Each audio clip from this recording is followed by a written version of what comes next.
सर्वातीतं गगनसदृशं तत्त्वमस्यादिलक्ष्यम् एकं नित्यं विमलमचलम् सर्वधी साक्षिभूतम् भावातीतं त्रिगुणरहितं सद्गुरुं तं नमामि। नमो ब्रह्मादिभ्यो ब्रह्मविद्या सम्प्रदायकर्तृभ्यो वंश ऋषिभ्यो महाभ्यो नमो गुरुभ्यः। सर्वोपप्लवरहित प्रज्ञानघन प्रज्ञगर्भो ब्रह्मैवाहमस्मि। अहं पदार्थरहितः सदाशिवसमारम्भां व्यासशङ्करमध्यमाम् अस्मदाचार्यपर्यन्तां वन्दे गुरुपरम्पराम्।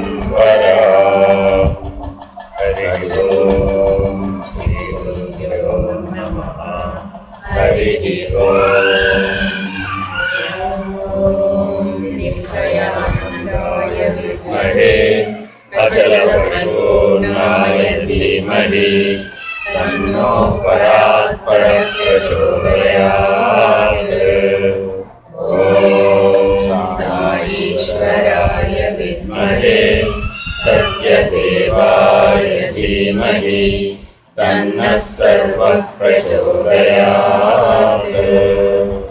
ॐ तत्पुरुषाय विद्महे महादेवाय धीमहि तन्नो रुद्रः प्रचोदयात्।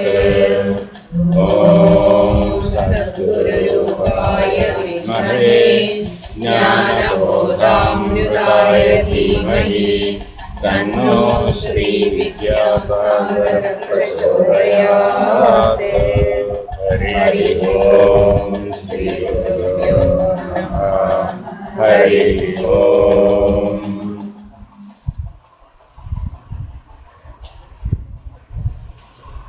అపరోక్షానుభూతి. మానవుడొక్కడే అపరోక్షానుభూతికి అర్హుడు. సకల సృష్టిలో, పరమాత్మ సృష్టిలో 84 లక్షల జీవరాశులు ఉన్నప్పటికీ అవన్నీ ప్రత్యక్షానుభూతికే అర్హత కలిగి ఉన్నాయి. అంటే అర్థం ఏమిటి? దానికి ఆకలి వేసినప్పుడు ఆకలి తెలుస్తుంది, తింటే ఆకలి తీరు. ఇదే అనుభూతి, ప్రత్యక్షానుభూతి. అలసిపోయాడు, అది కూడా అనుభూతి, ప్రత్యక్షమే. అలసిపోతే ఏమిటొచ్చింది? నిద్రొచ్చింది, విశ్రాంతి తీసుకున్నాడు, అప్పుడు ఆనందం కలిగిందా లేదా? అది కూడా ప్రత్యక్షానుభూతే. మరి ఎంతసేపు పడుకుంటాడు? పడుకుని పడుకుని పడుకుని పడుకుని కొంతసేపు అయిన తర్వాత వాడికే మెలకు వచ్చేసింది. మెలకు వాడంతా వాడికే వచ్చిందంటావా, ఎవరి వలన వచ్చిందంటావా? ఆ మెలకు కూడా ప్రత్యక్షానుభూతే. మరి ఈ మధ్యలో కాసేపు ఏనుగు ఎక్కాడు, కాసేపు పల్లకి ఎక్కాడు, కాసేపు సుఖించాడు, కాసేపు దుఃఖించాడు కళలో. కళ కూడా ఏమిటి? ప్రత్యక్షానుభూతే. మరి అసలు ప్రత్యక్షానుభూతి కానటువంటిది జనం నుంచి మరణం దాకా ఏమైనా ఉందా? తాను పుట్టాననే అనుభూతి తాను లోనవుతున్నాడా లేదా? ఎవరికి వాళ్ళకే నేను ఫలానాప్పుడు పుట్టాను అనే అనుభూతి కలిగి ఉన్నాడు. జననం నుంచి వర్తమానం ఈ క్షణం దాకా ఉన్న సకల అనుభూతి కూడా, సకల జీవితానుభవము ప్రత్యక్షమే. అవునా కాదా? ఏమండి, సకల జీవితం అంతా ఏ అనుభూతి కిందకు వచ్చేసింది? ప్రత్యక్షమే. ఇంత ప్రత్యక్షానుభవం కలగాలి అంటే జ్ఞానం ఉండాలి, అక్కర్లేదు. ఇంత అనుభవం సంపాదించాలంటే అనుభవం వెనకాల ఏముంది? జ్ఞానమే. ఏ పనన్నా చేయనివ్వండి, ఆ పనికి సంబంధించిన జ్ఞానం ఉందా లేదా? జ్ఞానం లేకుండా ఆ పని చేయలేడు, అంతేనా కాదా? జ్ఞానం ఉందా, పని ఉందా? ఏమండి, జ్ఞానం ఉందా, పని ఉందా? అందరూ ఒప్పుకుంటారా? ఏకగ్రీవంగా ఒప్పుకుంటారా? ఆక్షేపణ లేదా? జ్ఞానం ఉందా, పని ఉందా? బాగా ఆలోచించుకోండి. జ్ఞానం ఉందా, పని ఉందా? రెండు సైమల్టేనియస్. ఏది ముందు? జ్ఞానం ఉంటే తప్ప నీకు ఆ పని ఎలా చేయాలో కూడా తెలియదు, అంతేనా కదా? పని ఎలా చేయాలో తెలుసు అంటే ఆ పని ఎలా చేయాలో తెలియటమే జ్ఞానం అంటే, అంతేనా కదా? సరే, నీకు తెలిసిన పనులన్నీ నీ జీవితంలో చేసేవా? నీ జ్ఞానంలో ఎన్నో పనులు ఉన్నాయండి, నీకెన్నో తెలుసా తెలీదా? ఉదాహరణ చెప్తా. మీ ఇంట్లో ఒక ఎలక్ట్రీషియన్ పిలిచారు, ఏదో సీలింగ్ ఫ్యాన్ పెట్టవయ్యా అన్నారు. ఆయన ఏదో నిచ్చెన వేసుకున్నాడు, పైకి ఎక్కాడు, టకటకా విప్పాడు, టకటకా కనెక్షన్లు ఇచ్చాడు, దించాడు, ఎక్కించాడు, స్విచ్ చేశాడు, ఫ్యాన్ తిరిగింది. అయిపోయిందండి పని అన్నాడు. మీకు ఇప్పుడు తెలిసినట్టేనా, తెలియనట్టా? ఆ పని అంతా ప్రత్యక్షానుభవంలోనే కదా, అదంతా తెలీదు. ప్రత్యక్షానుభవంలో ఉందా లేదా? ఇప్పుడు అది ఉంది. ఏమండి, ఫ్యాను, సీలింగ్ ఫ్యాన్ బిగించడం చూసారా, చూడలేదా? ఏమన్నాడు? మీ కళ్ళ ముందే బిగించారు కదండి, చూసారా, చూడలేదండి. మీ కళ్ళ ముందే బిగిస్తే చూడకపోవడం ఏముంది అక్కడ? ఇప్పుడు మీకు అది తెలుసా తెలీదా? ఈసారి నుంచి సీలింగ్ ఫ్యాన్ నేనే నిన్ను పిలవను పో అన్నారు, అంతేనా కాదా? ఎర్రదాని బదులు పచ్చది, పచ్చదాని బదులు ఎర్రది, అంతే, ఏమి లేదు, పెద్ద తేడా ఏం చేయలేదు, అంతే. అంతా బాగానే పెట్టాడు, కానీ ఏం చేశాడు? ఎర్రదాని స్థానంలో పచ్చది, పచ్చదాని, రెండు వైర్లు ఉంటాయి కదా, దీని ప్లేస్లో అది, దాని ప్లేస్లో ఇది పెట్టాడు. ఏమైంది?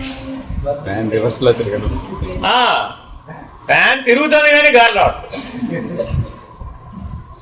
ఫ్యాన్ తిరుగుతుంది, చూసుకోండి మీరు కావాల్సి వస్తే. ఫ్యాన్ తిరగకపోలే, బాగా ఎక్కిచ్చేసాడు, అంతా పర్ఫెక్ట్గా జరిగిపోయింది. కానీ ఏం జరిగింది? గాలి రావడం. ఎన్నిసార్లు వేసాడు?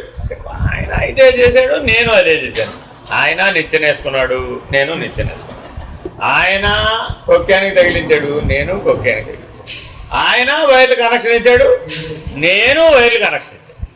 ఆయన స్విచ్ చేశాడు, నేను స్విచ్ చేశాడు. ఆయన స్విచ్ చేస్తే ఫ్యాన్ తిరుగుతుంది, నేను స్విచ్ చేసినా కూడా ఫ్యాన్ తిరుగుతుంది, కానీ గాలి రావడం. ఎవరిని అడగాలి ఇప్పుడు? అది నీకు తెలియదుగా, అది నీకు తెలియదు కదా. కాబట్టి మరి ఇప్పుడు ఏం చేయాలి? దేన్ని బట్టి తెలిసింది ఇప్పుడు జ్ఞానం ఉందని? ఫలితం, అంతేనా కాదా? ఫలితం వచ్చిందండి. ఫలితం ఏం రావాలి? ఫ్యాన్ వేస్తే గాలి రావాలి, రావడం లేదు. ఇప్పుడు జ్ఞానం ఉన్నట్టా లేనట్ట? అదే నీకు అంతా తెలుసు కదా, ఫలితం రాలేదు కదా. అంతా తెలుసని పని చేసినప్పుడు ఎండ్ రిజల్ట్ కూడా ఎలా రావాలి? ఏది నిర్దేశిత ఫలితం ఉందో ఆ నిర్దేశిత ఫలితం రావాలి కదా. రాకపోతే ఎక్కడో ఏదో పొరపాటు ఉంది అక్కడ. ఆ పొరపాటును సరిచేయాలంటే జ్ఞానంతో సరిచేయగలుగుతామా, కర్మతో సరిచేయగలుగుతామా? అదేమిటి?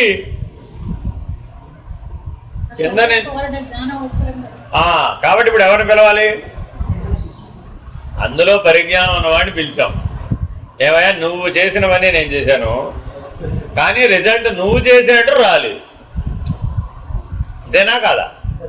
ఆయన చూశాడు, చూడగానే చెప్పేశాడు, ఏం తీయలేదండి, దించలేదు, ఏం లేదు, ఉరికే స్విచ్ చేశాడు, తిరిగింది, గాలి రావట్లేదు, రివర్స్లో తిరుగుతోందని చూడగానే చెప్పేశాడు.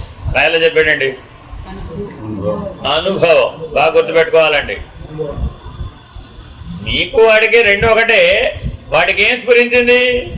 ఒరే ఫ్యాన్ రివర్స్ తిరుగుతుంది స్వామి, మీరు లోపల కనెక్షన్లు ఒకలాగా ఇవ్వాల్సింది, ఏకి బి, బికి ఏ ఇచ్చేశారు, అందువల్ల ఇలా తిరగాల్సింది ఇలా తిరుగుతోంది, అందువల్ల గాలి పైకి పోతుంది, కిందకి రావాల్సింది పోయి పైకి పోతుంది. అర్థమైందండి?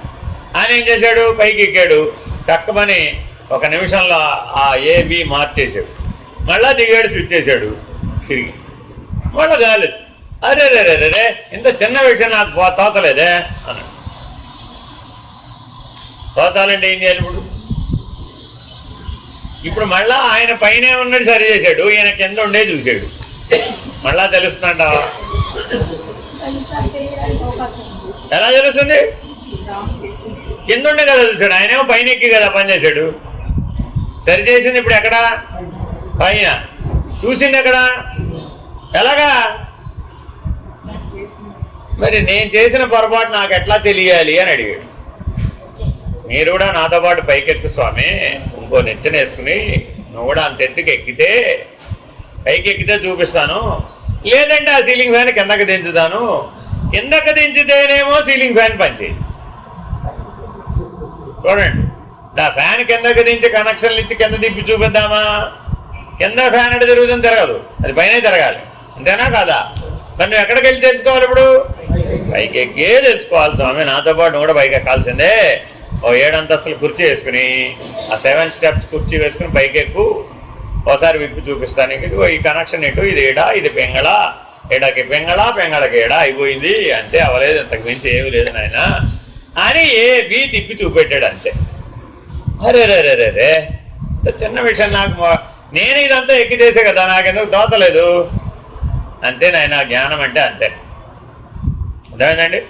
ఎడం చేత్తో చేసే పని కుడి చేత్తో చేద్దామన్నట్ట, కుడి చేత్తో చేసే పని ఎడం చేత్తో చేద్దామన్నట్ట. సవ్యంగా వస్తుందంటారా?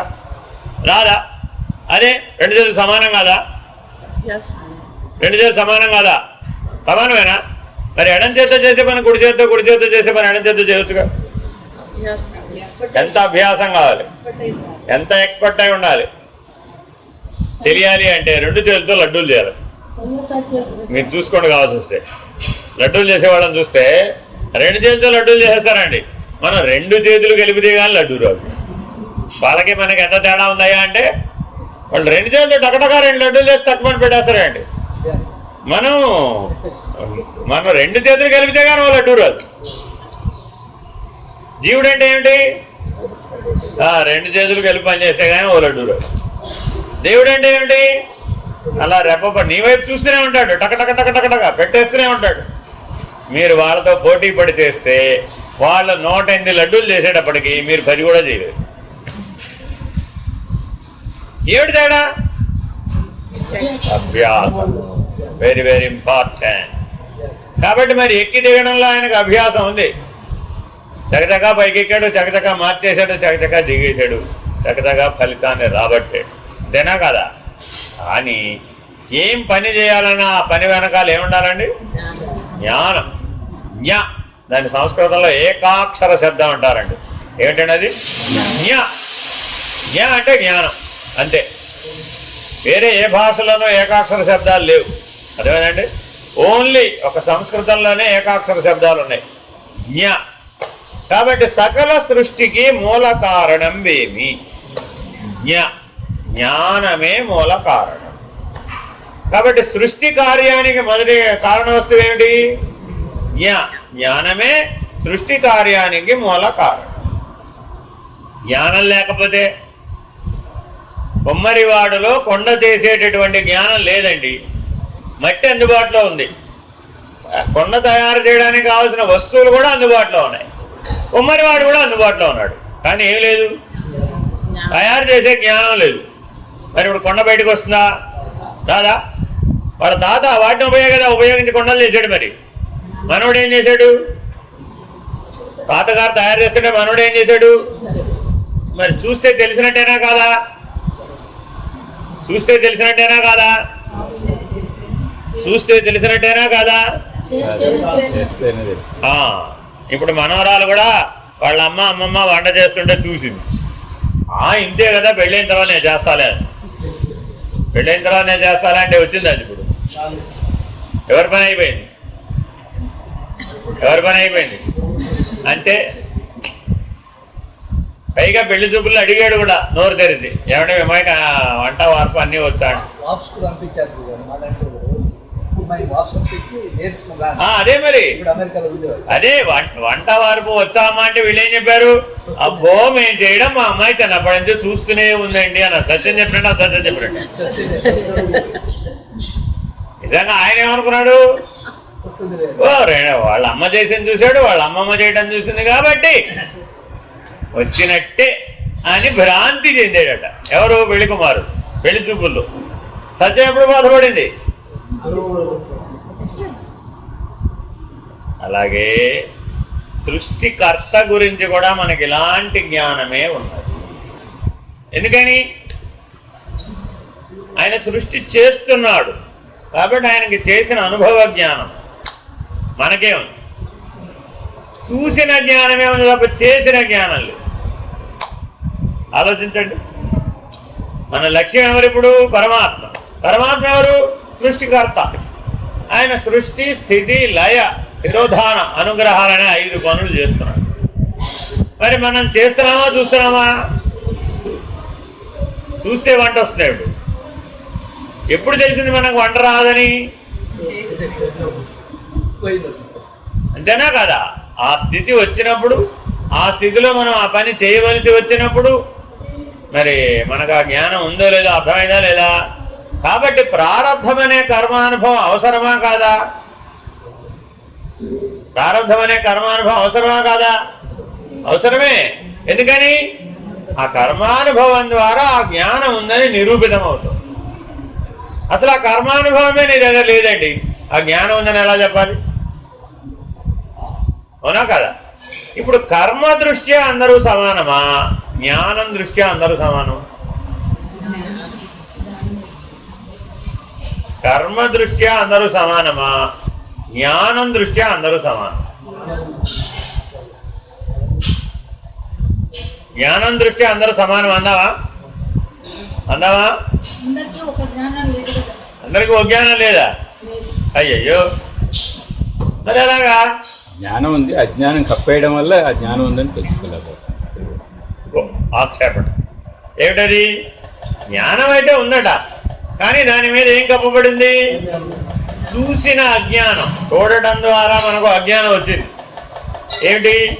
దోశలు వేయటం చూశాను, లడ్డూలు చేయటం చూశాను, గారెలు చేయటం చూశాను. మరి చూస్తే జ్ఞానం కాదా? చూస్తే జ్ఞానం కాదా? భ్రమాజన్య జ్ఞానం, అది కూడా జ్ఞానమే. కానీ జ్ఞానంతో పాటు భ్రమ కూడా కలిసి ఉంది. ఒట్టి జ్ఞానం కాదు అది. ఇంద్రియాలతో కూడి చూసినటువంటి విని చూసాడండి, కళ్ళతో చూసాడండి, తిని చూసాడండి, ఇవన్నీ చూడటమే. కానీ ఈ చూడటం అనే భ్రమ ఆ జ్ఞానంతో కలిసింది. కలిసేటప్పటికి ఏమైపోయింది? ఆ భ్రమాజన్య జ్ఞానంగా మారిపోయింది. ఆ భ్రమాజన్య జ్ఞానం యథాతథంగా మరి ఉపయోగపడుతుందా? ఉపయోగపడదా? చేయడానికి ఉపయోగపడదు. దేనికి ఉపయోగపడదంటే చేయడానికి ఉపయోగపడదు. మీకు చిన్న ఉదాహరణ చెప్తాను. డ్రైవింగ్ నేర్చుకోవాలండి, ఏం చేస్తారు? ముందు డ్రైవింగ్ వచ్చిన వాడి దగ్గరికి వెళ్ళాం, వెళ్ళాలా వద్దా? డైరెక్ట్గా నేను కొత్త కారు కొనుక్కుని రోడ్డు మీద తోలేసేసి అంటారా?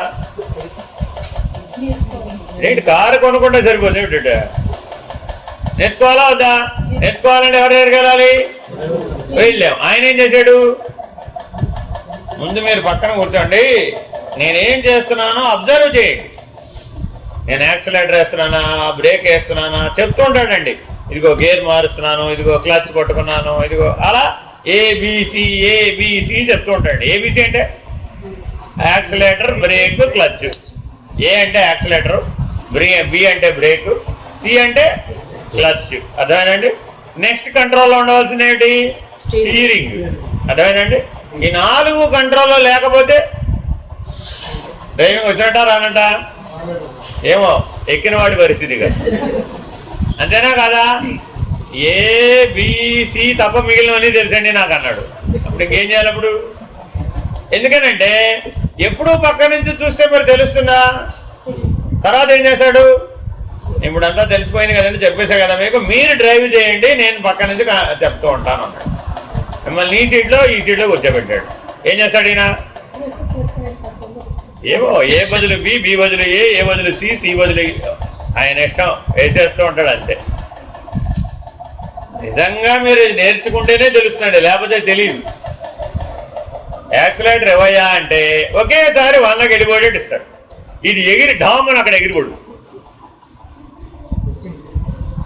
జాగ్రత్తగా జాగ్రత్తగా గమనిస్తే మరి అట్లా ఎగిరి పడడం కరెక్టేనంటారా? అలా అయితే డ్రైవింగ్ ఎలా వస్తుంది? అలా రోడ్డు మీద ఎగిరి పడింది అనుకోండి, ఏమైపోతుంది?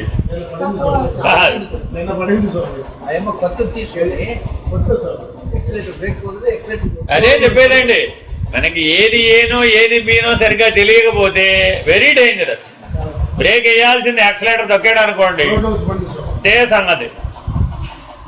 ఎంత గొప్ప కారైనా అయి ఉండొచ్చు, డ్రైవింగ్ అనే జ్ఞానం లేకపోతే అది ఎంత గొప్ప కారైనా అంత ఏం లాభం లేదు. ఇదేమిటి ఇప్పుడు? కారు. ఇదేమిటిది? కారు అండి. దీనికి ఉండాలా జ్ఞానం? మనకు ఉండాలా? దీనికి ఉండాలా మనకు ఉండాలా? మనమెవరు? డ్రైవర్. ఇదేమిటి? కారు. ఏమండి 100 ఏళ్ల పాటు డ్రైవర్ కారులో కూర్చున్నాడు, ఇద్దరు సమానమేనా? కాదు.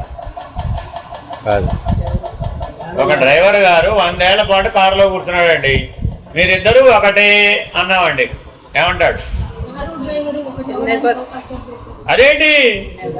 ఆ డ్రైవర్ లేకుండా కారు నిలవనమ్మా, అయితే వెళ్తుంది ఎక్కడికన్నా. కాబట్టి ఒకే చోట ఉన్నప్పటికీ ఇద్దరు వేరు వేరే, అవునా కాదా?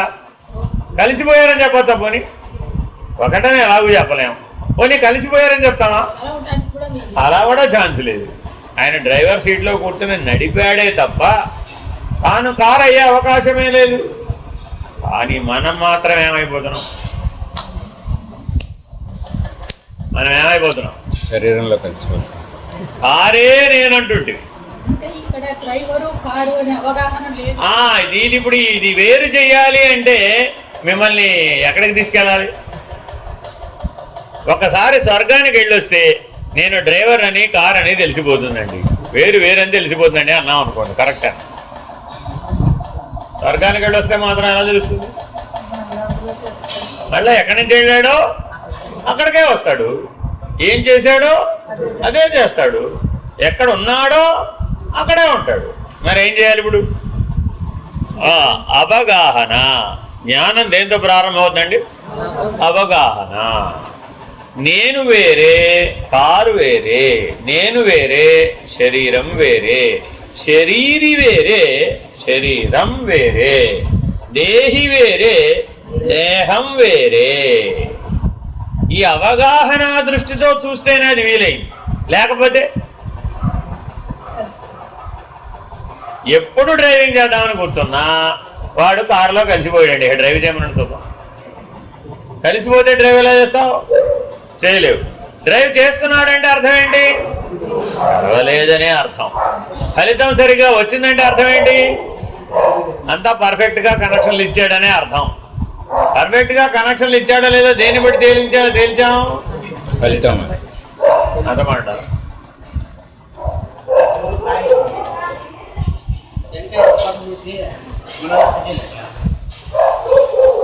అదే నువ్వు ఇవాళ వస్తారనో ఏదో చెప్పినట్టున్నావు, అందుకు పెట్టినట్టున్నా. సరే పర్వాలేదు, నీ ఇష్టం. రమణ గారితో ఎప్పుడైనా కానీ మనం ఇందులో కలిసిపోతామా? కలిసిపోయే అవకాశమే లేదు. ఎంతకాలం ఉన్నా 100 సంవత్సరాల పాటు మనం ఇదే కారులో కూర్చుని ఉన్నా, ఈ కారునే మనం నడిపినా మనం ఇందులో కలిసిపోయే అవకాశం లేదు. దేహము దేహి కలిసిపోయే అవకాశం లేదు, శరీరము శరీరీ కలిసిపోయే అవకాశం లేదు. ఒకవేళ కారుకి దెబ్బ తగిలితే డ్రైవర్ గారు ఏం చేస్తారు? అయితే రిపేర్ చేయిస్తారు, లేదంటే కారు మార్చేస్తారు. అంతేనా కాదా? మనం కూడా ఏం చేస్తున్నాం? ఈ కారుతో పని అవ్వలేదండి, ఏం చేయాలి మరి? అప్పుడు తగిన కారు తెచ్చుకోవడమే. మనం కూడా ప్రతి జన్మలో ఏం చేస్తున్నాం? ఈ కారుతో పని అవ్వలేదు, చేశారు ఎంతకంటే మంచి కారు కొనుక్కుంటాడు. తక్కువ స్థాయి కారు కొనుక్కుంటాడా, మంచి కారు కొనుక్కుంటాడా? చేసుకుని కర్మను బట్టి. ఏమండి ఎప్పటికప్పుడు నీ శక్తిని బట్టి ఇంతకంటే మంచి కారు కొనుక్కోవడానికి ట్రై చేస్తావేమో కానీ 100 ఏళ్ల క్రితం పాత కారు ఒకటి ఉందనుకోండి, ఎవరు తోసినా కదలన్నటువంటి కారు ఒకటి ఉంది, అర్థమైందండి? అది దాని విలువ కూడా 100 రూపాయలే. అది కొనుక్కుంటావా? ఏమి అదేమిటి 100 ఏళ్ల పాత కారు అంటే ఫలితం లేనటువంటి పని ఎవరైనా చేస్తున్నారా? ఫలితం లేని పని ఎవరైనా చేస్తున్నారా? చేయడం లేదా? బాగా ఆలోచించుకోండి. ఫలితం లేని పని ఎవరైనా చేస్తున్నారా? ఎవరు చేయరా? అందరూ చేస్తున్నారు. ఆక్షేపణ. ఫలితం లేని పనే చేస్తున్నారు అందరూ. ఏమిటది? మనం అందరం ఫలితం లేని పనే చేస్తున్నాం. ఏమిటది? ఓ పని చేస్తున్నాం, దానివల్ల ఏం ఫలితం లేదు కానీ తప్పక చేస్తున్నాం. ఏమిటది? ఏమిటది? ఏమిటది?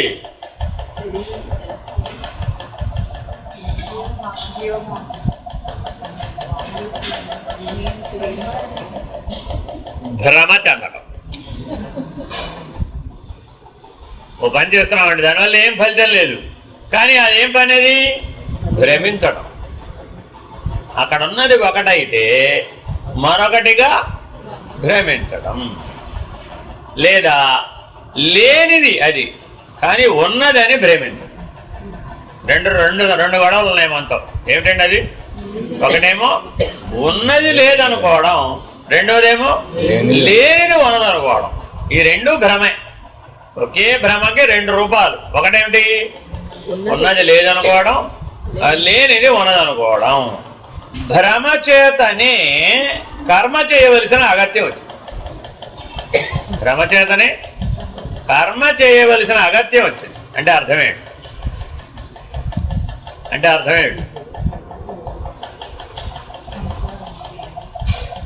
ఇది వెరీ వెరీ ఇంపార్టెంట్. మనం అందరం కర్మ చేస్తున్నామా చేయట్లేదా? ఎందుకని?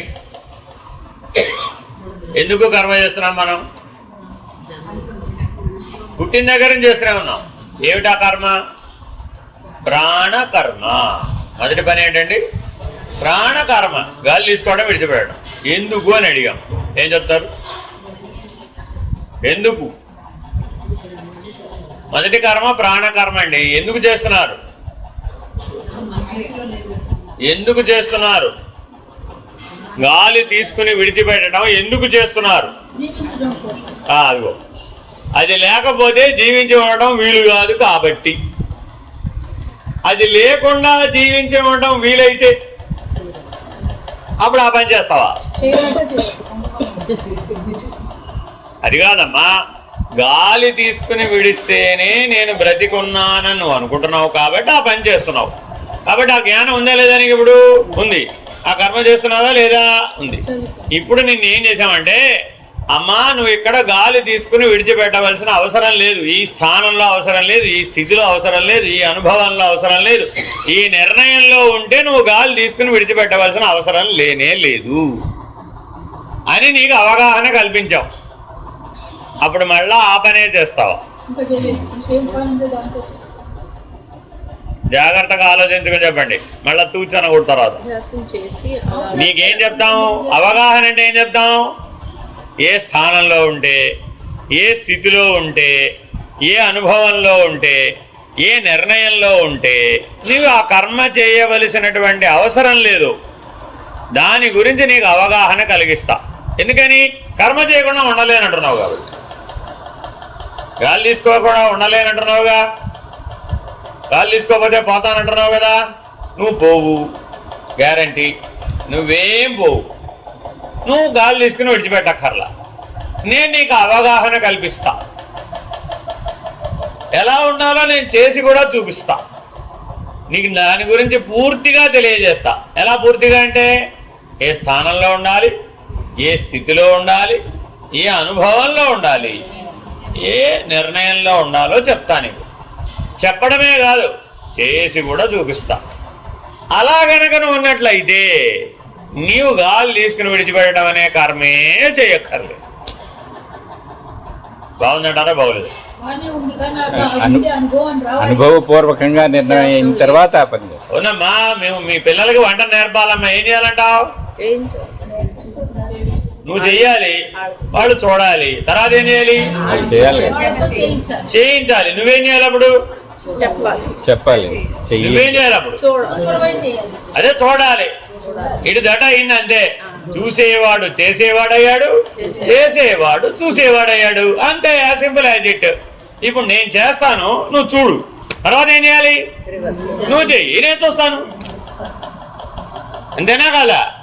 బాగా గుర్తుపెట్టుకోండి. ఒప్పుకున్నారా ఒప్పుకోలేదా? ఒప్పుకున్నారా? సరే.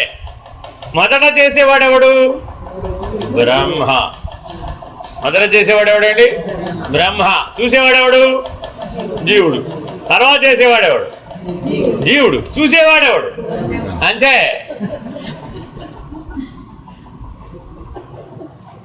ఇప్పుడు జీవుడు అంటే ఏమిటో, బ్రహ్మం అంటే ఏమిటో తెలిసినా తెలియలేదా? కర్మ మొదటిసారి ఎవరు ప్రారంభించారు? బ్రహ్మమే ప్రారంభించాడు.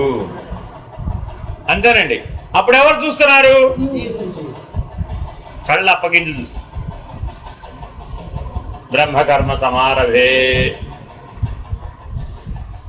అదేనండి, చూసావా లేదా? తర్వాత ఏం చెప్పాడు? ఇక నువ్వు చేయరా బాబు అన్నాడు. అప్పుడు చేయడం మొదలు పెట్టాట వీడు. ఎప్పటిదాకా చెయ్యాలి మరి వీడు?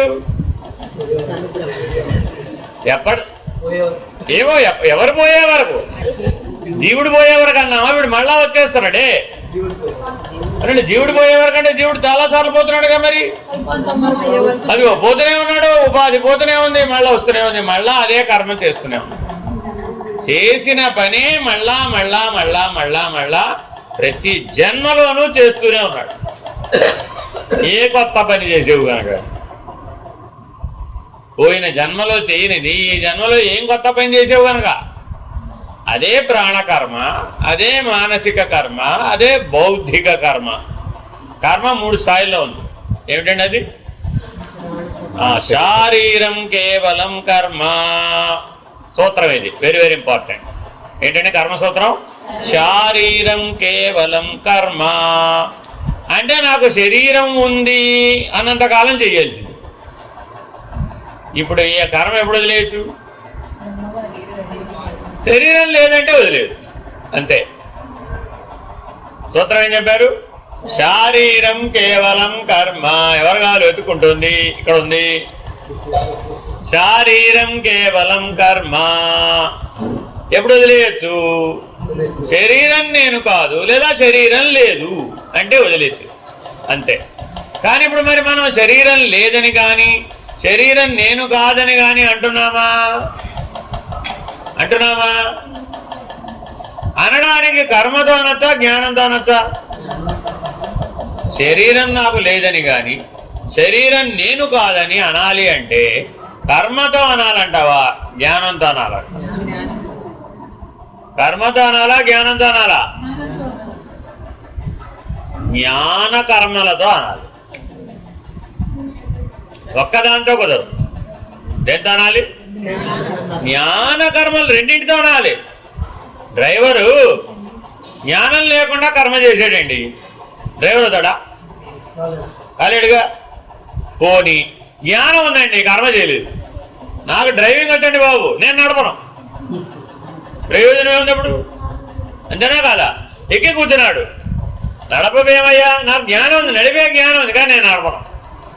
మరి ఆయన వల్ల ప్రయోజనం ఏముంది? ఇంకొక ఆయన ఎక్కి కూర్చున్నాడు, నాకు నడపడం రాదండి, నేను నడుపుతాను, ఈయన వల్ల ప్రయోజనం లేదు. కాబట్టి ప్రయోజనం ఎప్పుడు నెరవేరింది? జ్ఞాన కర్మ సముచ్చయం, రెండు కలిసి పని చేయాలి.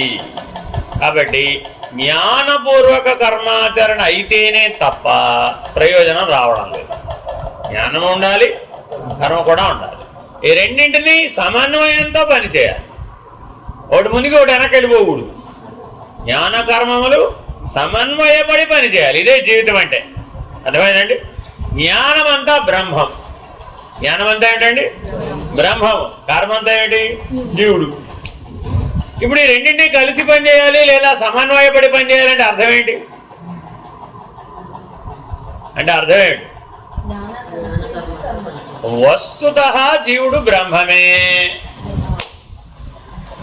వస్తుతః జీవుడు బ్రహ్మమే.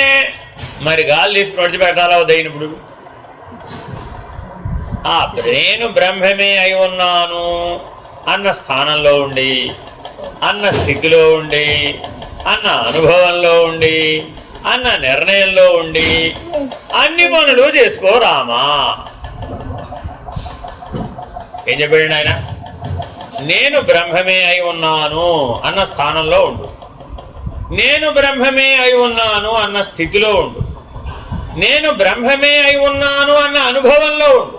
ఒక వాక్యమే అన్నిటికీ సరిపోతాం చూడండి. నేను బ్రహ్మమే అయి ఉన్నాను అదే స్థానం, నేను బ్రహ్మమే అయి ఉన్నాను అదే స్థితి, నేను బ్రహ్మమే అయి ఉన్నాను అదే అనుభవం, నేను బ్రహ్మమే అయి ఉన్నాను అదే నిర్ణయం కూడా. నేను ఇట్లాంటి వాటిని ఏమంటారు? ఏకవాక్య తీర్మానం. రెండో చెప్పడానికి అవసరం లేదు అక్కడ ఏమి. ఆ నాలుగిటికి అదే సరిపోయిందండి. మరి ఇప్పుడు ఆయన ఏం చేయవచ్చు? ఏదైనా చేయవచ్చు. బ్రహ్మాండం లోపల ఏ పనైనా చేయవచ్చు. ఎక్కడుండి? నేను బ్రహ్మమే అయి ఉన్నాను. సంస్కృతంలో చెప్తే ఏమిటి? అహం బ్రహ్మాస్మి. అయి ఉండుట. అస్మి అంటే అయి ఉండుట. నేను బ్రహ్మమే అయి ఉన్నాను, అహం బ్రహ్మాస్మి అనే స్థానము, స్థితి, అనుభవము, నిర్ణయమునందుండి నీవు సకల కర్మలను చేయుము, చేసినను చేయని వాడవే రామా. యోగ వాసిష్ఠ సారం ఒక్క వాక్యంలో చెప్పాలంటే అది.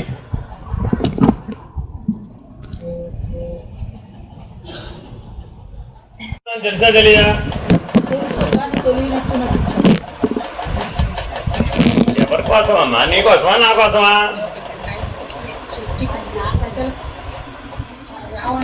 నీ కోసమా నా కోసమా?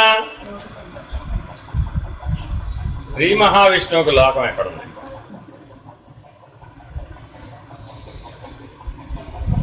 శ్రీ మహావిష్ణువుకి లోకం ఎక్కడుంది? అంతటా ఆయనే వ్యాపించి ఉంటే ఆయన వేరే, లోకం వేరే, లోక సంగ్రహణార్థం కర్మ చేయవలసి రావడం ఇవన్నీ ఉన్నాయంటారా లేవంటారా? శ్రీ మహావిష్ణువుగా చూస్తే లేవు. బాగా గుర్తుపెట్టుకోవాలండి. శ్రీ మహావిష్ణువుగా చూస్తే లేవు. రాముడుగా చూస్తే ఓ దశరథుని కుమారుడు, కౌసల్య కుమారుడు, జానకి రాముడు, కోదండ రాముడు, అయోధ్య రాముడు, అవునా కదా? మరి పట్టాభిరాముడు, ఎన్నెన్నో చెప్పాం, అవునా కదా? మరి ఆత్మారాముడు. ఆఖరి మాట ఏమిటో చెప్పబోయాను. ఏమన్నా? ఆత్మారాముడు. మరి ఇప్పుడు మరి ఇందులో ఎవడు రాముడు? ఇప్పుడు ఇంతకీ ఒక్క ఆత్మారాముడే మిగిలిన పాత్రలన్నీ ధరించాడు. ఒక ఆత్మారాముడే మిగిలిన పాత్రలన్నీ ధరించాడు, మిగిలిన పాత్రలన్నీ వ్యవహరించాడు. ఆ వ్యవహరిస్తే ఆత్మారాముడు వ్యవహరించినట్టేనా వ్యవహరించినట్టు? ఆ పనులన్నీ ఎవరు చేశారు? ఆ పనులన్నీ ఎవరు చేశారు? చేయలేదు. ఆ పని దశరథరాముడు చేసాడు, ఆ పని పట్టాభిరాముడు చేసాడు, ఈ పని కోదండరాముడు చేసాడు, ఆ పని జానకరాముడు చేసాడు. ఆత్మారాముడిగా నేనేం చేయలేదన్న. గుర్తుపెట్టుకోండి, ఆత్మారాముడిగా ఏమన్నాడు? అదే యోగ వాసిష్ఠ సారం. ఆయన అందుకని వశిష్ఠ మహర్షి ఏమంటాడు? నువ్వు దశరథరాముడు కాదు, కౌసల్యారాముడు కాదు, పట్టాభిరాముడు కాదు, జానకిరాముడు అసలే కాదు, మరి నువ్వెవరు? ఆత్మారాముడవు అని స్థిరముగా ఉండు, మిగిలినవన్నీ చక్కగా వ్యవహరించు. బ్రహ్మగారు సృష్టి కర్మ ఇలా చేశాడు. ఎలా చేశాడు ఆయన? ఇప్పుడు తానుగా ఉన్నాడు, సృష్టిని సృష్టించాడు, పోషించాడు, లయింపజేశాడు, తనలోకే తీసుకున్నాడు, మరలా తిరిగి విడిచిపెట్టాడు. సృష్టి స్థితి లయ తిరోధాన అనుగ్రహములను బ్రహ్మము ఎట్లు నిర్వహించుతున్నదో నీవు కూడా నీ పనులను అలాగే చెయ్యి. చేస్తే ఈ పనులన్నింటికీ కర్త ఎవరు? 11,000 సంవత్సరాలు రాముడు రాజ్య పరిపాలన చేసేయండి. 11,000 సంవత్సరాలు రాముడు రాజ్య పరిపాలన చేస్తే ఆయన అయోధ్యారాముడా, పట్టాభిరాముడా, జానకిరాముడా, దశరథరాముడా, కౌసల్యారాముడా, ఆత్మారాముడా? వెళ్ళి ఆయన అడిగాం, ఏమండి ఆత్మారాముడు గారు 11,000 సంవత్సరాలు మీరేనా పరిపాలన చేసింది అన్నాం. నాకు రాజ్యానికి పరిపాలనకి ఏం సంబంధం లేదు. అదేమిటండి ప్రజలందరూ మీ గురించే చెప్పుకుంటున్నారు, రాబోయే యుగాల వాళ్ళు కూడా రామరాజ్యం కోసమే కష్టపడతామంటున్నారు, మిమ్మల్ని ఆదర్శంగా తీసుకున్నామంటున్నారు, మీరేమంటున్నారు? నేను చేయలేదు, నాకు సంబంధం లేదు, ఆత్మారాముని యొక్క నిర్ణయం ఇదే అని చెప్పేశాడు. అంతే. అర్థమైందండి? నేను చేసినటువంటి ఈ పనంతా ప్రారబ్ధ కర్మలో భాగం. నేను ప్రారబ్ధ కర్మను నిరాకరిస్తున్నాను అన్నాడు. రామాయణ సారాంశం అంతా ఒక మాటలో చెప్పమంటే ఏమిటంటే, ప్రారబ్ధ కర్మ నిరాకరణ ఎలా చేయాలో చెప్పడమే రామాయణం. రాముడు అడవికి ఎందుకు వెళ్ళాడు? అబ్బా బాగా తెలుసా మనకి. యువరాజ్య పట్టాభిషేకానికి ముహూర్తం పెడితే ఎక్కడికి వెళ్ళాడు? ఎందుకని? ముహూర్తం పెట్టాడు కాబట్టి వెళ్ళాడు. రామ అన్యాయం పాడు, ప్రారబ్ధ కర్మ. అంతేనా కాదా? వెళితే వెళ్ళాడు అనుకో, ఆ ఖరదోషణాదులతో ఎందుకు తలపడ్డాడు? ఆ శూర్పణఖ ఆయన ఎందుకు వరించాలండి? ఆయన ఏమైనా పిలిచాడు? ఏమిటేమన్నా ఆలోచించండి. శూర్పణఖ వచ్చి, రామా నువ్వే నా భర్త, నేను డిసైడ్ అయిపోయాను అని. అమ్మా నేను ఆల్రెడీ ఆవిడని తినేస్తా నేను. శూర్పణఖ ఈ మాట అంటుందండి, సీత అడ్డం అనుకుంటున్నావా? నేను ఆల్రెడీ నరమాంస భక్షకిని, నా లక్షణమే రాక్షసుడు, మీ ఆవిడ తినేస్తా నేను. అప్పుడు నీకు నాకు అడ్డం లేదు, హాయిగా విహరిద్దాం, దండకారణ్యత మందే.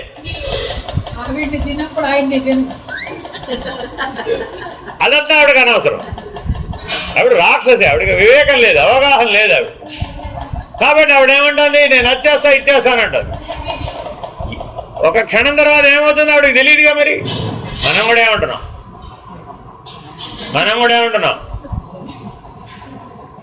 ఒక క్షణం రేపు వచ్చేస్తానండి, వాళ్ళు ఇచ్చేస్తానండి, ఎల్లుండి వచ్చేస్తానండి. శూర్పణఖ మోడలే.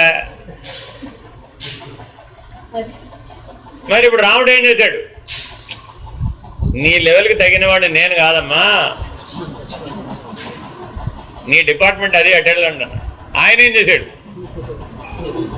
కర్మ అనుభవం. శూర్పణఖ ముక్కు చెవులు తెగినయ్యా? తెగలేదు. బాగా గుర్తుపెట్టుకోండి, వాల్మీకి రామాయణం చదవని వాళ్ళకే ఇలా అనిపిస్తుంది. వాల్మీకి రామాయణంలో లక్ష్మణుడు ఏం చేశాడయ్యా? ఆమె యొక్క వికారిత్వమును ఆవిడకు తెలియచేసి ఆవిడ స్వరూపమును గుర్తు చేసింది. ఏం చేశాడు లక్ష్మణుడు? అమ్మా ఇలా మాట్లాడడం నీకు తగదు, ఇది మనోవికారం, తిండని బయటికి రా. లక్ష్మణుడు ఏం తక్కువవాడు కాదు, ఇదంతా మనోభ్రమ, ఇది భ్రమ చెందుతున్నావు. నీ సంసారం నీకు, నీ జాతి నీకు, నీ వ్యవహారం నీకు, నీ జీవన విధానం నీకు ఆల్రెడీ ఉన్నాయి. మళ్ళీ నీకు నాకు పొత్తు కుదరదు, ఇదంతా వ్యవహారం, కలిసి జీవించడం అసలే కుదరదు. కాబట్టి నీ స్వరూపం ప్రకారం నువ్వు ఉండాలి, వికారిత్వం ప్రకారం ఉండకూడదు అని లక్ష్మణుడు శూర్పణఖకు జ్ఞానబోధ చేశాడు. ఆవిడకి ఏమైంది? అహం దెబ్బతింది. వికారిత్వం ఎవరైనా ఎత్తి చూపితే మనకేమనిపిస్తుంది? ఏంటమ్మా ఏంటా చీర కట్టుకోవడం, 40 ఏళ్ళని చీర కట్టుకున్నావు, చీర కట్టుకోవడం రాదు అన్నాడు అనుకోండి, ఏమైంది? వాడి పని గోవింద, ఆటం బాబు వాడిని హెచ్చరిస్తుంది అంతే. 40 ఏళ్ళని చీర కట్టుకుంటే నాకు చీర కట్టుకోవడం రాదల్లవా? ఏమిటైంది ఇప్పుడు ఇంతకీ? అహం దెబ్బతింది. ఆవిడేం చేసింది? నీ సంగతి ఎలా ఉందా, మా అన్నకెళ్ళి చెప్తాను నీ సంగతి అని. నీకంటే ఆవిడ దృష్టిలో నీకంటే పెద్దవాడు, గౌరవించదగిన వాడు, శక్తివంతుడు, అహం బలంగా ఉన్నవాడు ఎవడు? అలా అన్న వెళ్ళి చెప్పుకుంది. చెప్పుకుంటే ఆయనే ఉన్నాడు, నీకింత పరాభవం చేసినటువంటి వాడికి తగిన పరాభవం చేసేద్దాం. Action is equal to reaction. ప్రారబ్ధ కర్మ. ప్రారబ్ధ కర్మ అంటే ఏమిటి?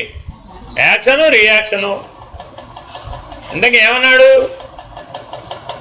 నీకు ముక్కు చెవులకు వస్తే ఆ లక్ష్మణుడు కూడా ముక్కు చెవులకు వస్తానని చెప్పినట్ట? అలా లేదే, ఎక్కడ వాక్యాలు ఇలా రాయలేదు.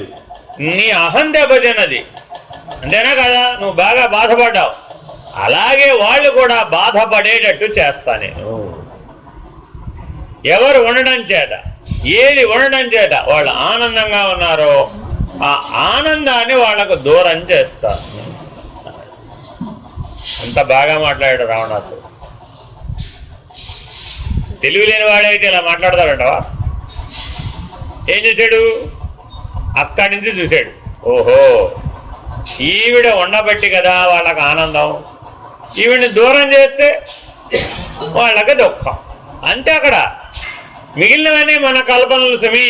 బాగా గుర్తుపెట్టుకోవాలండి, ఇది మిగిలినంత సినిమాలు. రావణాసుడు ఏమనుకున్నాడు? మొట్టమొదట్లో ఇంతే అనుకున్నాడు, వాళ్ళ ఆనందాన్ని దూరం చేయాలి. కర్మలో ఆనందం లేకపోతే కర్మ చేస్తాం. కర్మలో ఆనందం లేకపోతే కర్మ చేస్తావా? చేయవా? గాలి తీసుకుని విడిచిపెట్టడం చాలా కష్టతరంగా ఉందండి. గాలి తీసుకుంటావా, మానేస్తావా?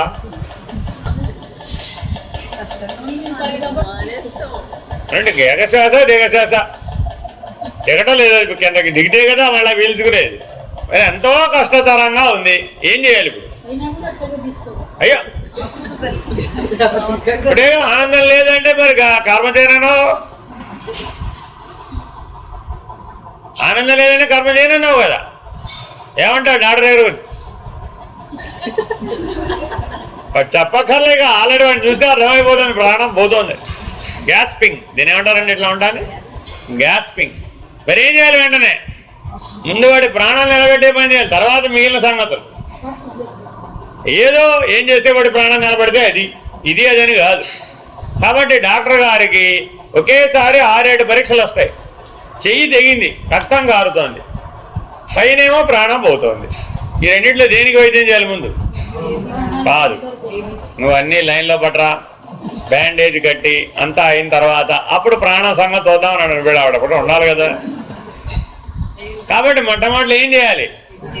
ఆ డ్రైవింగ్ ఎట్లా ఏబిసి ఉంటుందో ముందు air is very very important. A is for air, B is for blood. Next A blood. ఆహా, నేను అలా చెప్పను.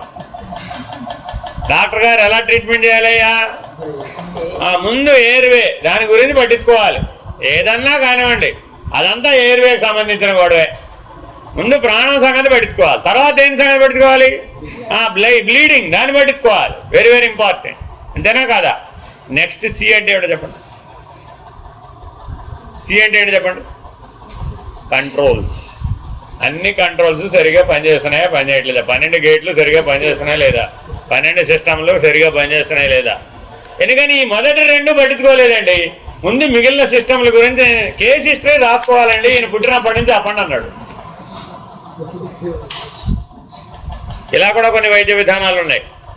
మీరు ఎలాగానే మంది సుమి, మీరు పుట్టినప్పటి నుంచి ఎప్పటిదాకా చెప్తేనే మంది వేసేది.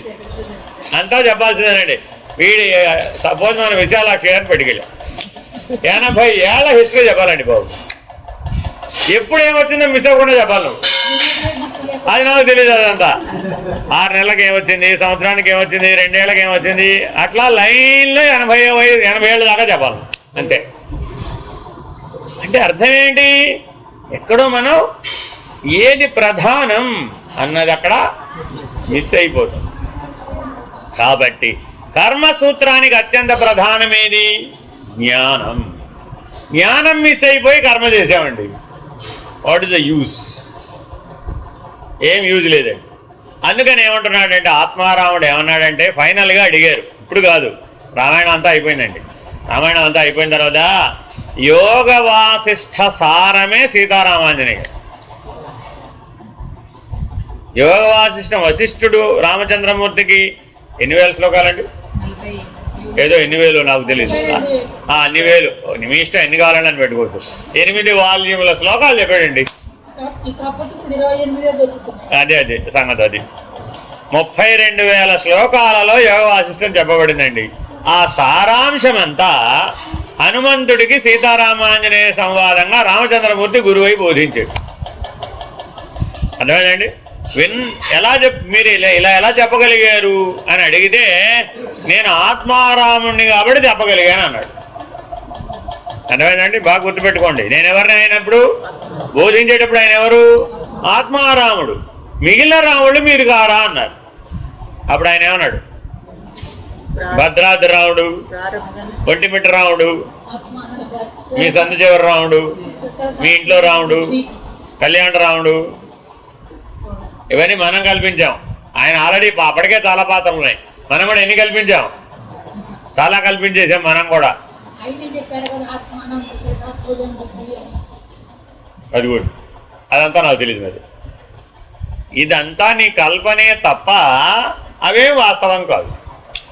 కర్మవశాత్తు నీకు నేను ఎలా కనపడ్డా, అదేంటి? కర్మవశాత్తు నీకు నేను ఎలా కనబడ్డా అది కల్పన. వాస్తవికత ఏమిటి? ఆత్మారాముడు. Very very important. అర్థమైందండి. పెళ్లి కూతురు బాగా తెల్లగా అందంగా ఉందండి. పెళ్లి కూతురు కూడా ఎలా ఉండాలి? పెళ్లి కూతురు ఎలా ఉంది? బంగారు రంగులో మెరిసిపోతుందట. ఎవరు? పెళ్లి కూతురు గారండి. పెళ్లి కొడుకు గారు ఎంత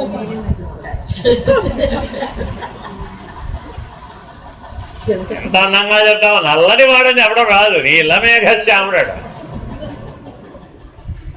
మరి జంటను ఎలా ఎటువంటిదట? జగత్ కళ్యాణకారకమైన కళ్యాణం అంట. జాగరణ ఎలాగండి? కళ్యాణ రాముడిని ఎవరు ఒప్పుకుంటారేమిటి? నల్లటి నలుపట పాపం. ఆయన పైన ఆభరణాలు తప్ప ఆయన కనపడలేదు. జగన్మోహనాకారుడు. వర్ణన చూడండి ఎలా ఉందో. జగన్మోహనాక జగత్తే ఆయన చూసి మోహంలో పడిపోయింది. కల్పన వాస్తవికమా? కల్పన వాస్తవికమా? ఎందుకని? వాస్తవికంగా ఆయన ఎవరు? ఆత్మారాము. ఇది మర్చిపోకూడదండి. మళ్ళీ ఇందాకనే చెప్తున్నా. వాస్తవికంగా ఎవరు? ఆత్మారాముడు. డాక్టర్ గారు ఆత్మారాముడా? పేషెంట్ గారు ఆత్మారాముడా? ఆ పేషెంట్ గారు ఆత్మారాముడు కాదేంటి? పేషెంట్ గారేమో దేహారాముడును, డాక్టర్ గారేమో ఆత్మారాముడా? అలా ఎలాగవుతుంది? ఎక్కడైనా నీ వాస్తవిక ఉనికి ఏమిటి? ఆత్మారాముడే. ఆత్మారాముడుగా నీవు నిలిచి ఉంటే గొప్ప లక్షణం ఉందండి. ప్రారబ్ధ నిరాకరణం చేయవచ్చు. ఇంతకంటే మానవుడికి వరం లేదట. పెద్ద వరం ఇచ్చేశాడు పరమాత్మ. ఏమిటయ్యా? నువ్వు ఆత్మారాముడుగా ఆత్మానుభవంలో ఉండవయ్యా. దానికి నీకు గొప్ప సూత్రం చెప్తున్నాను. ఏమిటది?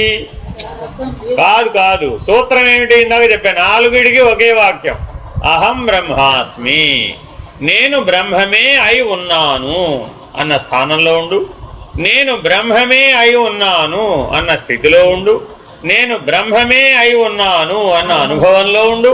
నేను బ్రహ్మమే అయి ఉన్నానన్న నిర్ణయంలో ఉంటే నువ్వెవరివి? ఆత్మారాముడు. నువ్వెవరండి ఇలా ఉంటే? ఆత్మారాముడు.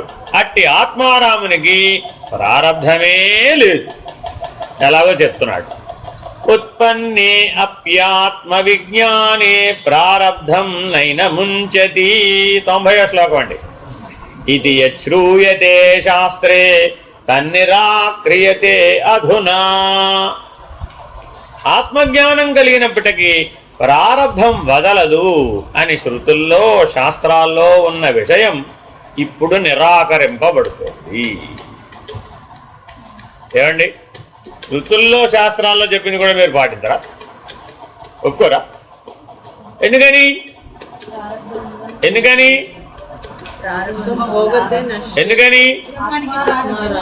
ఆత్మారామో భవతి బ్రహ్మైవ భవతి. ఆఖరి మాట ఏమిటంటే నేను ఆత్మారాముడను, నేను బ్రహ్మస్వరూపుడను. ఇది నా ఆఖరి మాట. అక్కడ నిలబడి ఉంటే అంటే అక్కడ దాకా చేరేవాడికి చెప్పలా ఈ మాట, గుర్తుపెట్టుకోవాలండి. అక్కడ దాకా I'm in queue, in process, under transmission, under transition ఇత్యాది మాటలు చాలా. నేను దారిలో ఉన్నానండి, వస్తూ ఉన్నానండి, అక్కడికే చేరతానండి, ఎప్పటికి చేరతానో తెలియదండి, ఇలాంటి మాటలు చెప్పేవాళ్ళకి చెప్పలేదు. I'm there, I'm that. ఏం చెప్పాలండి? I'm there already, I'm that. నేను అదే అయి ఉన్నాను, నేను బ్రహ్మమే అయి ఉన్నాను అని నిశ్చయంగా నిర్ణయంగా చెప్పిన వాడికి ఈ శృతి వాక్యాలు వర్తించవు. ఇతనికి వర్తించే శృతి వాక్యాలు కూడా ఉన్నాయి అక్కడ. అంటే అర్థం ఏమిటి? శృతి వాక్యాలు సాధకుల కోసము చెప్పబడ్డాయి, సిద్ధుల కోసం చెప్పబడ్డాయి, ఆత్మస్థితిలోనూ చెప్పబడ్డాయి, పరమాత్మ స్థితిలోనూ చెప్పబడ్డాయి, జీవాత్మ అన్న స్థితిలో కూడా చెప్పబడ్డాయి. అర్థమేనండి?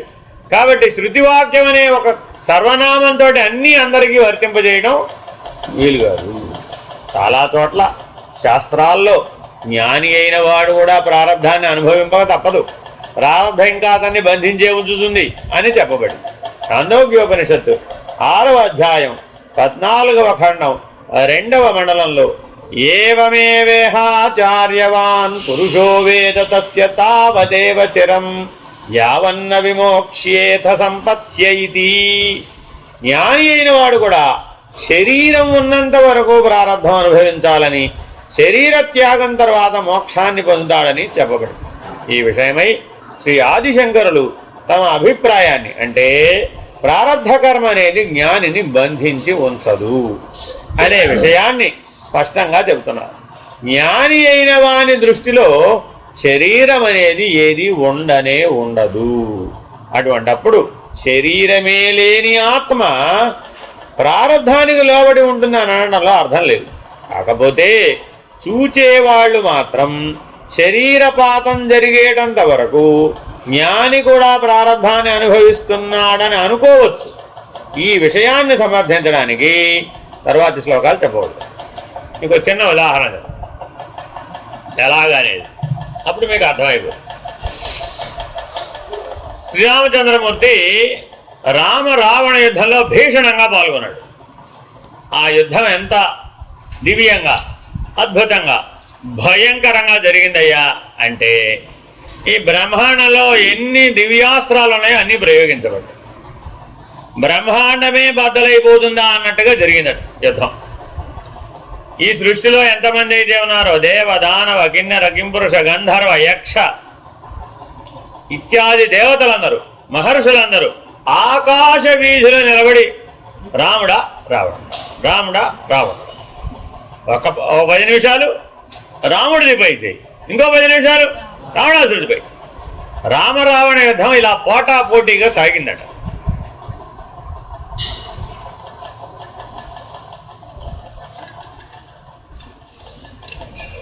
మరి ఇదంతా వానరులు తిలకించారా లేదా? తిలకించారా? చూసారా? సరే, అంతా అయిపోయిన తర్వాత అయోధ్యకు వచ్చేశారు. కౌసల్యాదేవి దగ్గరకు ఆశీర్వచనానికి రాముడు వెళ్ళాడు. రామా, ఆ రావణుడితో బ్రహ్మాండంగా పట్టాడు కదా, నాకు చాలా గర్వం అనిపించిందయ్యా నీ ఇలాంటి కొడుకును కానందుకు.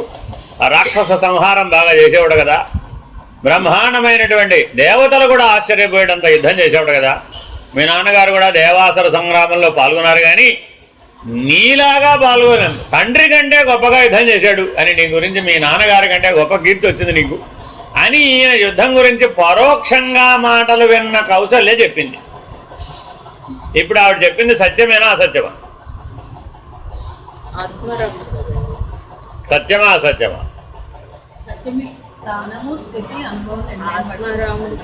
పరోక్షానుభూతితో చెప్తోంది ఆవిడ. ఆవిడికి చెప్పిన వాళ్ళందరూ ప్రత్యక్షానుభూతితో చెప్పారు. గుర్తుపెట్టుకోండి, ఇప్పుడు ప్రత్యక్షానుభూతి వాళ్ళు ప్రమాణము ఉంది అక్కడ. ఈ విన్న ఆవిడికి రాముడు అంటే పెంచిన ఆవిడికి తెలియదు, తల్లికి తెలియదేమిటి? కౌసల్యకి పుట్టినవాడు రాముడని, మహావిష్ణువని యోగ వాసిష్టం చెప్పినప్పుడు వీళ్ళంతా కూడా విన్నారు. వశిష్ఠుడు ఎన్నోసార్లు దశరథ మహారాజుకు రాముడు శ్రీహరి అని చెప్పగా ఈ కౌసల్యాదేవే సాక్షి.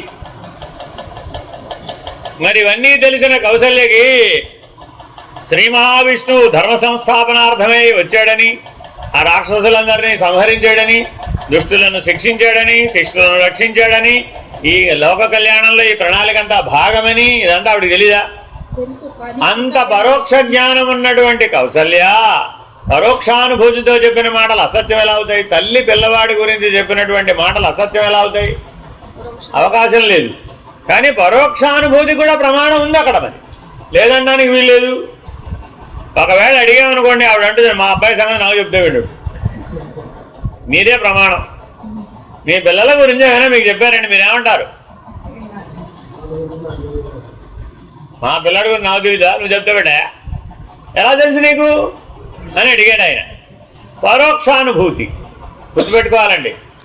ఆ తల్లి హృదయంలో పిల్లవాడి గురించి తెలుసా తెలీదా? బుద్ధిలో కాదు, తల్లి హృదయంలో పిల్లవాడున్నాడు. ఎలా తెలుసు మరి? పరోక్షానుభూతి. అర్థమైందండి? ప్రత్యక్ష ప్రమాణంగా చూసిన వాళ్ళు చెప్పారు, రామరావణ యుద్ధం చూసిన వాళ్ళు. వాళ్ళెవరు? ప్రత్యక్ష ప్రమాణం, అనుభూతి. అర్థమైందండి? సరే రాముడిని అడిగి చూద్దాం అని అడిగింది. రాముడేమన్నాడు? నేను యుద్ధమే చేయలేదమ్మా, నేను రావణాసురుణ్ణి చంపలేదు. ఫస్ట్ స్టేట్మెంట్ ఇది. యుద్ధ సంగ దేవుడు, నేను అసలు రావణాసురుడిని చంపలేదమ్మా. రెండో స్టేట్మెంట్, నేను యుద్ధం చేయలేదమ్మా. మూడో స్టేట్మెంట్, వాడి అజ్ఞానం వల్ల, వాడి అహంకారం వల్ల, వాడి భ్రాంతి వల్ల వాడు పోయాడు. పోవడం సత్యమే, కానీ ఎలా పోయాడు? వాడి అహంకారం వలన, వాడి అజ్ఞానం వలన, వాడి భ్రాంతి వలన వాడు పోయాడు. అంతే తప్ప నేను ఏమీ చెయ్యలేదు. This is my final statement. ఈ మధ్యలో ఎంత పని జరిగిందండి? 33,000 కోట్ల వానరాల్ని లీడర్షిప్లో పట్టుకెళ్ళాడు రాముడు. వేరే ఎవరిని పట్టుకెళ్ళలేదండి. యుద్ధానికి ఎవరిని పట్టుకెళ్ళాడు? తోడు 33,000 కోట్ల వానరాలను పట్టుకెళ్ళాడు. మనకి ఒక కోతినిస్తే మన తెలివితేటలంతా తెలిసిపోతుంది. మీ అందరికీ తలా ఒక కోతినిచ్చి పంపిద్దామని ఇక్కడ ఈ చుట్టుపక్కల కోతులు చాలా ఉన్నాయి. ఆ తలా ఒకటి చాలంతే. రామా అందరికీ తలా ఒక కోతినిచ్చేస్తే ఆ ఒక్క కోతిని మేనేజ్ చేయడానికి మీరు మిగిలిన పనులన్నీ పక్కకు పెట్టాలి.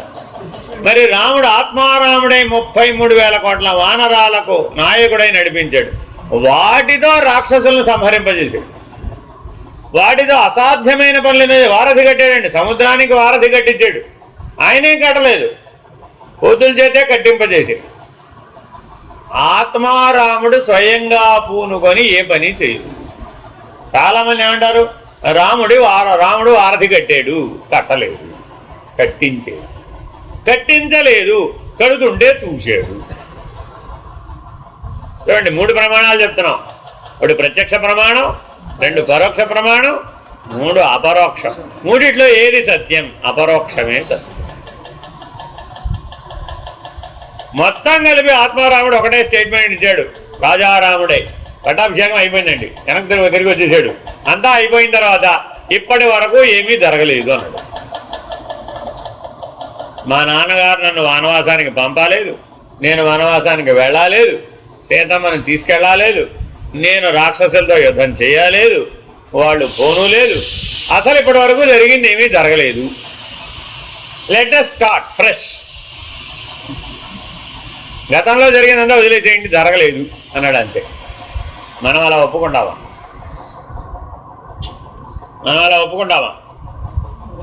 ఎప్పుడు ఒప్పుకోవాలట?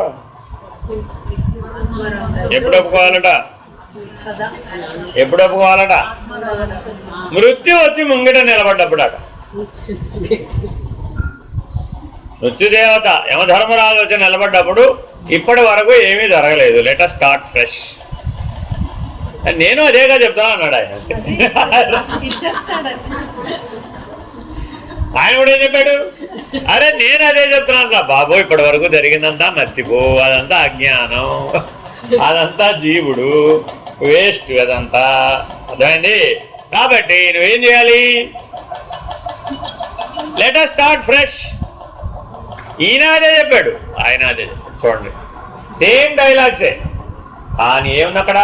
స్థాన భేదం, స్థితి భేదం, అనుభవ భేదం, నిర్ణయ భేదం. చాలా చాలా జాగ్రత్తగా పట్టుకోవాల్సివి.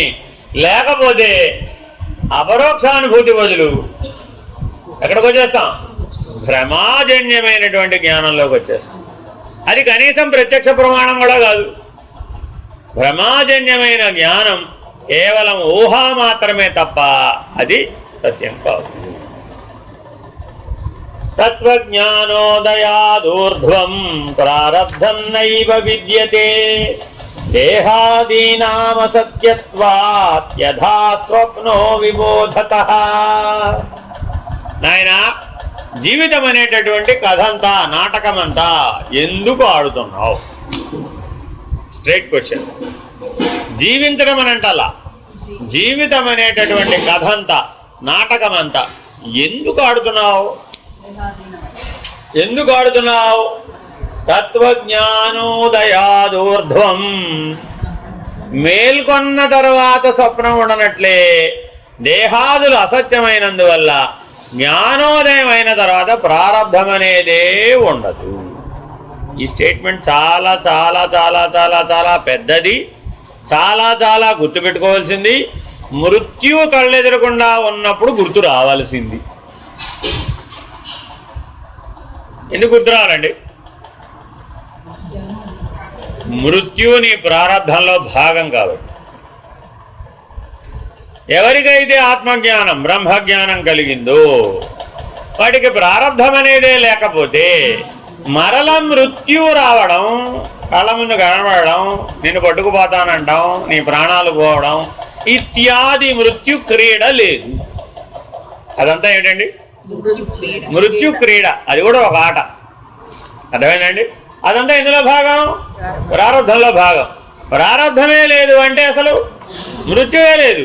మృత్యువే లేదంటే మరలా పుట్టడం అనే గొడవ కూడా లేదు.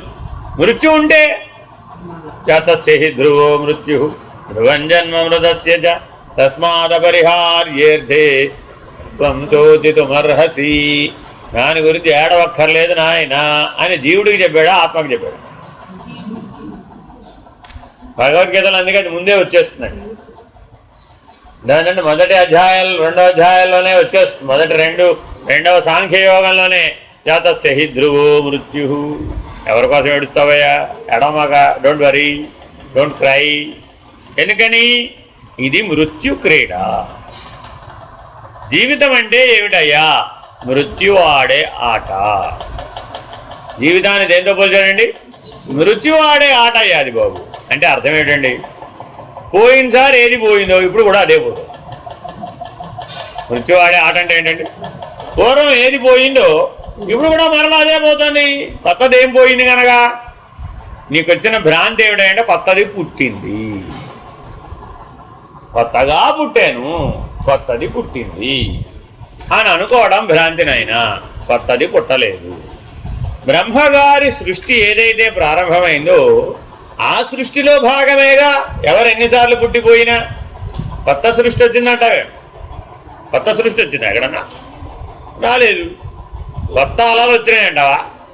కొత్తగా అలల్లోంచి నురుగు వచ్చిందంటావా? కొత్తగా నురుగులోంచి కొత్తగా గాలిపడలు వచ్చాయంటావా? అసలు కొత్త సముద్రం వచ్చిందంటావా ఏమిటి కొంపదీసి? కొత్త సముద్రం ఎలా వస్తుంది?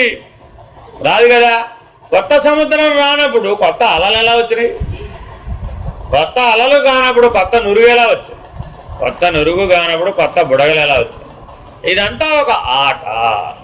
సముద్రంలో అలలు రావడం, అలలలో నురుగు రావడం, నురుగులో బుడగలు రావడం ఎటువంటి వినోదాత్మకమో నువ్వు కూడా పుట్టడం పోవడం అనేది కూడా, కొంతకాలం జీవించడం అనేది కూడా అట్టి ఆటలో భాగం. సృష్టి అనే ఆటలో ఇదంతా భాగం. కానీ ఆ సృష్టి బ్రహ్మ యొక్క కర్మలో భాగం. బ్రహ్మము జ్ఞాని కదా, మరి జ్ఞానికి కర్మ ఎలా తోచింది? మరి తోచలేదు. స్వప్న స్థితిలో మనం అనేక విషయాలు చూస్తున్నాం, అనుభవిస్తున్నాం. కానీ అవన్నీ మనం మేల్కొనటంతోనే ఉండటం లేదు. అట్లాగే జ్ఞానోదయం కలిగేటంత వరకు మనం చూచినవి, అనుభవించినవి అయిన ప్రారబ్ధ కర్మ పరంపరలు జ్ఞానోదయం కాగానే మాయమైపోతాయి. అంటే ఇంకా ప్రారంధం అనేది ఉండదు. జ్ఞానోదయం కలిగేటంత వరకే ఈ శరీరం, మనసు, బుద్ధి, ఇంద్రియాలు ఉంటాయి. వీటి చర్యలు ఉంటాయి. ఆ చర్యల ఫలాన్ని అనుభవించడము ఉంటుంది. జ్ఞానోదయం కాగానే అవన్నీ లయమైపోతాయి. కాబట్టి జ్ఞానానికి ఇక మిగిలే ప్రారంధం అంటూ ఏది ఉండదు. శరీరాదులు లేనప్పుడు ప్రారంధానికి ఇక అస్తిత్వమే ఉండదు. శరీరం లేనప్పుడు ప్రారంధం తన ప్రభావాన్ని చూపలేదు. Very very important.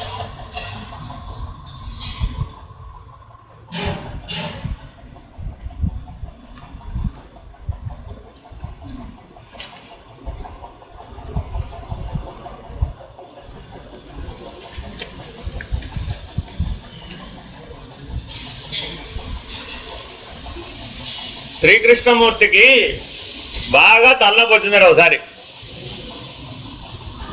కృష్ణుడికి తలనొప్పి రావడం కరెక్ట్ అంటారు. ప్రారంధం అండి, ప్రారంధం. ఏం చేస్తాం? తలనొప్పి వచ్చింది. ఎవరికి? శ్రీకృష్ణుడికి. ఓ పక్క పరమాత్మ అంటే మన తలనొప్పి అంటే అలాంటి శరీరమే కదండి. మనలాగానే పుట్టాడు, మనలాగానే పెరిగాడు, మనలాగానే ఆడాడు, మనలాగానే పాడాడు, మనలాగానే తిన్నాడు, మనలాగానే పడుకున్నాడు. మనలాంటి వాడు మాత్రం కాడు. అవునా కదా? ఒప్పేసుకోవాల్సిందే. ఎందుకని? ఆయన చేసిన పనుల్లో ఏ ఒకటి మనం చేయలేం కాదు. ఆయన చిటికెన వేల మీద గోవర్ధనగిరి నిలబెట్టాడండి. మనం చిటికెన వేల మీద ఏం నిలబెట్టగలంటారు?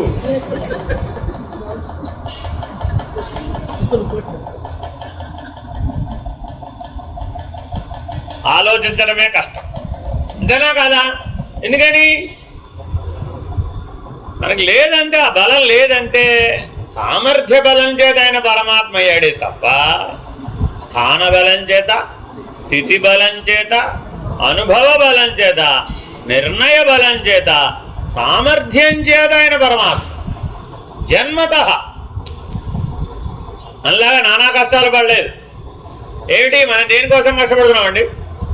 అనులోమ విలోమ, రైటా లెఫ్టా? కృష్ణ కృష్ణ వాసుదేవ. ఇక్కడనే మన తెలివి. ఆయన తెలివి ఎక్కడ? జగములు ఒక బలిలో నిడి భజన చెప్పదేవుడు భాగవత భజన. ఏమిటది? ఒకప్పుడు ఆయన లోపలికి వేసుకుంటున్నట్ట, మళ్ళీ ఏం చేస్తున్నాడు? వేలి మళ్ళా బయటికి తీస్తున్నాడు. పరమాత్మ అంటే ఎవరయ్యా? అన్నీ లోపలికి మునిగి మింగేసేవాడు, అన్నీ బయటికి పంపించేవాడు. ఇంకేమయ్యాడు? అంతా తానే నిండి ఉన్నాడు. మనమండి, నువ్వు ఒక చోట ఉంటే ఇంకో చోట ఉన్నావో లేదో మనకే డౌట్. కాబట్టి ఇదంతా ఏంటి? జీవభ్రాంతి. అలాంటి మనం శ్రీకృష్ణుడికి తలనొప్పి వచ్చింది అనగానే ఏం చేయాలి? ఏం చేయాలి? వెంటనే రాజవైద్యులందరూ ఏం చేశారు? మందులు తేవడానికి వెళ్ళారు. తర్వాత ఏం చేశారు? భక్తులందరూ ఏం చేయాలి? శ్రీకృష్ణుడికి తలనొప్పి వచ్చిందడానికి రాజ్యం అందరూ చెప్పి రావడానికి వెళ్ళారు. ఏదో పరిష్కారం చూడడం, మా ముందు కృష్ణుడికి తలనొప్పి తగ్గించాలి ముందు, అంతే. అంతేనా కదా? ఆ నోట ఈ నోట ద్వారకలో నారద మహర్షి తిరుగుతున్నట్ట.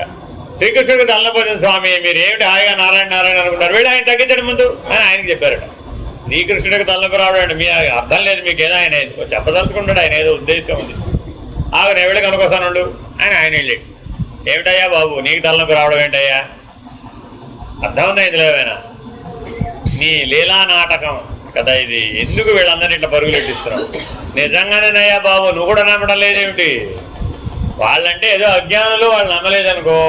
నాకు తలనొప్పి వచ్చిందిరా బాబోయ్ అంటే నువ్వు కూడా నమ్మడం లేదా అన్నాడు నారదం. నిజంగానే నీకు తలనొప్పి వచ్చిందేమిటి అన్నాడు ఈయన కూడా. అవునయ్యా బాబు, చూడు కావాల్సి వస్తే తల బద్దలైపోతుంది, ఇక్కడ తల గొడగొడ కట్టుకున్నా చూసుకోవాల్సి వస్తే అని చూపెట్టాడు. ఏమిటా ఇప్పుడు నువ్వే చెప్పాలి మరి పరిష్కారం. పరమాత్మగా తలనొప్పి వస్తే వేరే వాడు పరిష్కారం చెప్పడం ఏమిటి? అర్థమైందా ఇందులో? నువ్వే ప్రపంచానికి అందరికీ పరిష్కారం చెప్పేవాడివే, నీకే తలనొప్పి వస్తే ఇంకోటి పరిష్కారం ఎలా చెప్తారు? అదేదో నువ్వే చెప్పాను. సరే పని చేయి, వీళ్ళ వల్ల ఎవరి వల్ల కాదు, కానీ రేపల్లె వెళ్ళి కృష్ణుడికి తలనొప్పి వచ్చిందని చెప్పు. వాళ్ళు ఏం చేస్తారయ్యా? వాళ్ళు ఏమైనా చదువుకున్నారా? వాళ్ళకి ఏమైనా వచ్చా? వాళ్ళకేం రాదు కదా. వాళ్ళకి ఎంతసేపు గోవులు కాచడం, వ్యవహారం అంతవరకే తప్ప, వ్యవహార జ్ఞానమే తప్ప వారికి ఎవరికి శాస్త్ర జ్ఞానం అనే గంధమే లేదు. వాళ్ళకి వైద్యం రాదు, వాళ్ళకి ఏ జ్ఞానం లేదు కదా. ఇక్కడ ఇంతమంది పట్టణవాసులు ఎంత జ్ఞానం ఉన్నవాడు ఇక్కడ ఉంటే వీళ్ళ వల్ల కాలేదు, వాళ్ళ వల్ల అవుతున్నారు. అవుతుందయ్యా. భక్తుల యొక్క పాదరజం, దీనికి మంది ఏమిటండి? భక్తుల యొక్క పాదరజం తలకు రాస్తే వెంటనే తగ్గిపోతుంది. అందుకని బృందావనం వెళ్ళిన వాళ్ళందరూ గుప్పెడి మట్టి తెచ్చుకుంటారు. అక్కడేముంది? మహాభక్తుల యొక్క, భాగవతోత్తముల యొక్క పాదరజం ఉన్నదట. కాబట్టి ఎట్టి శిరోవేదన అయినా తగ్గించగలిగే ఔషధం ఏమిటయ్యా? భాగవతోత్తముల యొక్క పాదరజమే దానికి మందు. సరే కానీ అదంతా కాదు, కానీ నాకు నిజ భక్తుడైన ఒక్కడి పాదరజం ఇస్తే చాలయ్యా బాబు. అంతమంది నాకెందుకు? ఎంతమంది బస్తాలు మట్టి పంపిస్తే అంతా తలకు రాయాలంటే కష్టం కదా. అందుకని ఆయన ఏమన్నాడు? చాలా తెలివిగా చెప్పాడు పరమాత్మ, నిజ భక్తుని యొక్క పాదరజం ఇస్తే తగ్గిపోతాయా బాబు, అంతకుమించి వేరే ఏం లేదు దీనికి మందు అన్నాడు. వెంటనే అక్కడ విన్నారా లేదు? ఆయనతో పాటు చాలా మంది ఉంటారు. నారద మహర్షి గారి కంటే నిజ భక్తులు ఎవరు? ఇవ్వండి స్వామి తొందరగా. ఏమిటి? నన్ను రౌరవాది నరకాల్లో పడేద్దామని నా పాదరజం పరమాత్మ నెత్తి మీద పెడితే ఆ ఒక్క పాపానికి నేను 100 జన్మల పాటు రౌరవ నరకంలో ఉండాలి. లేనివో నేను ఇప్పుడు పరమాత్మ తలనొప్పికి కాళ్ళ కంటిన మట్టి ఇవ్వడానికి కూడా భక్తుడికి సందేహం అన్నవాడికి జ్ఞానం ఎలాగా? పరమాత్ముడు నీకేం డైరెక్ట్గా చెప్పాడా? చెప్పలేదు. నా శిరోవేదనకి పరిష్కారం నిజ భక్తుని యొక్క పాదరజం అన్నాడు. పాదరజం అంటే కాళ్ళకంటుకున్న మట్టి. ఇంతకీ ఏతవాత కాళ్ళకంటుకున్న మట్టి ఇవ్వాలన్నా ఎంతో ఆలోచించే జీవుడెక్కడా? అసలు ఆలోచనతో పని లేకుండా బ్రహ్మాండాన్ని సృష్టించిన పరమాత్మ ఏం ఆలోచించి సృష్టించాడంటారు? ఇంతకీ బ్రహ్మాండాన్ని పరమాత్మ అని జీవుడు ఆలోచిస్తున్నాడు. ఆయన ఇలా సృష్టించడం ఎందుకు? మాకింత శిరోవేదన తెచ్చి పెట్టడం. ఆయనేమో నిజ భక్తుని పాదరజం ఇమ్మని అడుగుతున్నాడండి. జీవుడు ఏం చేస్తున్నాడ? నిజ దేవుడు ఎక్కడున్నాడా అని జీవితం అంతా వెతుకుతున్నాడు. మరి ఈ రెండింటికి పరిష్కారం ఎలాగా? అవాలా అవుతా? దేనివల్ల అవుతుంది? జ్ఞానంతో అవుతుంది. సరే వెతా వెళ్ళాడు. ద్వారకలో ఎవరిని అడిగినా ఎవరు ఇవ్వలేదు. సరే వేరేపల్లి వెళ్ళాడు. వెళ్ళి వాళ్ళకి చెప్పాడు, శ్రీకృష్ణుడికి తలనొప్పి వచ్చింది అన్నాడట. అందరూ ఎవరి పనులన్నీ వదిలేసి ముందు ఈ విషయం తెలుసు. సర్లేవమ్మా, మీరు అదంతా చెప్తాలే కానీ మీరంతా ఎలా ఉన్నారు? బాగున్నారా? మీ అత్తగారు బాగున్నారా? కోడలు గారు బాగున్నారా? పిల్లలు శ్రీకృష్ణుడి తలనొప్పి సంగతి చెప్పండి. మా అత్తగారు బాగున్నారా? మా కోడలు ముందు అవన్నీ పక్కకు పెట్టి కుశల ప్రశ్నలు పక్కకు పెట్టు. ముందు శ్రీకృష్ణుడి తలనొప్పి సంగతి. అదేముంది లేవమ్మా, ఇప్పటికి చాలా చోట్ల చెప్పొచ్చాను, చాలా మంది దగ్గర చెప్పొచ్చాను, అదేం తేలలేదు, పరిష్కారం రాలేదు. ఆయన ఇంకా బాధపడుతూనే ఉన్నాడు. నేను వెళ్ళేదాకా బాధపడుతూనే ఉంటాడు. ఆ పని నాకే అప్పచెప్పాడు, నేనే చేస్తాను. ముందు మీ సంగతి అంతా చెప్పండి. మీ ఆవులు బాగున్నాయా లేదా? పంటలు పండుతున్నాయా లేదా? ఎలా ఉన్నారు మీరంతా? సుభిక్షంగా ఉన్నారా లేదా? మా శ్రీకృష్ణుడు తలనొప్పి సంగతి చెప్పండి. ఇవన్నీ అడుగుతావేంటి? వాళ్ళకి ఎంత కోపం వచ్చిందయ్యా అంటే అక్కడ ఆ మాట రాస్తాడండి. గోపకాంతలందరూ శ్రీకృష్ణుని కొట్టబోయిరి. శ్రీకృష్ణ నారద మహర్షిన కాదు, శ్రీకృష్ణుని. వచ్చిన వాడెవరు? వాళ్ళకి శ్రీకృష్ణుడి కంటే అన్యం లేదు. నారద మహర్షిని కొట్టబోయారండి. వాస్తవానికి కొట్టబోతే ఆ స్థానంలో శ్రీకృష్ణుడు కనబడ్డాడు. ఇప్పుడు కొడతారేమిటి? సాష్టాంగా పడిపోయారట. ఎవరు కనబడ్డారు ఇప్పుడు? ఎవరెవరెవరా? మా కన్నయ్య మాకేదో చెప్పబోతున్నాడు. తీరా కనబడ్డవాడు ఎలా కనబడ్డాట? తలకి గుడ్డ కట్టుకుని బాధపడిపోతూ శిరోవేదనతో బాధపడిపోతున్న కృష్ణుని దర్శించిన నారద మహర్షి స్థానంలో.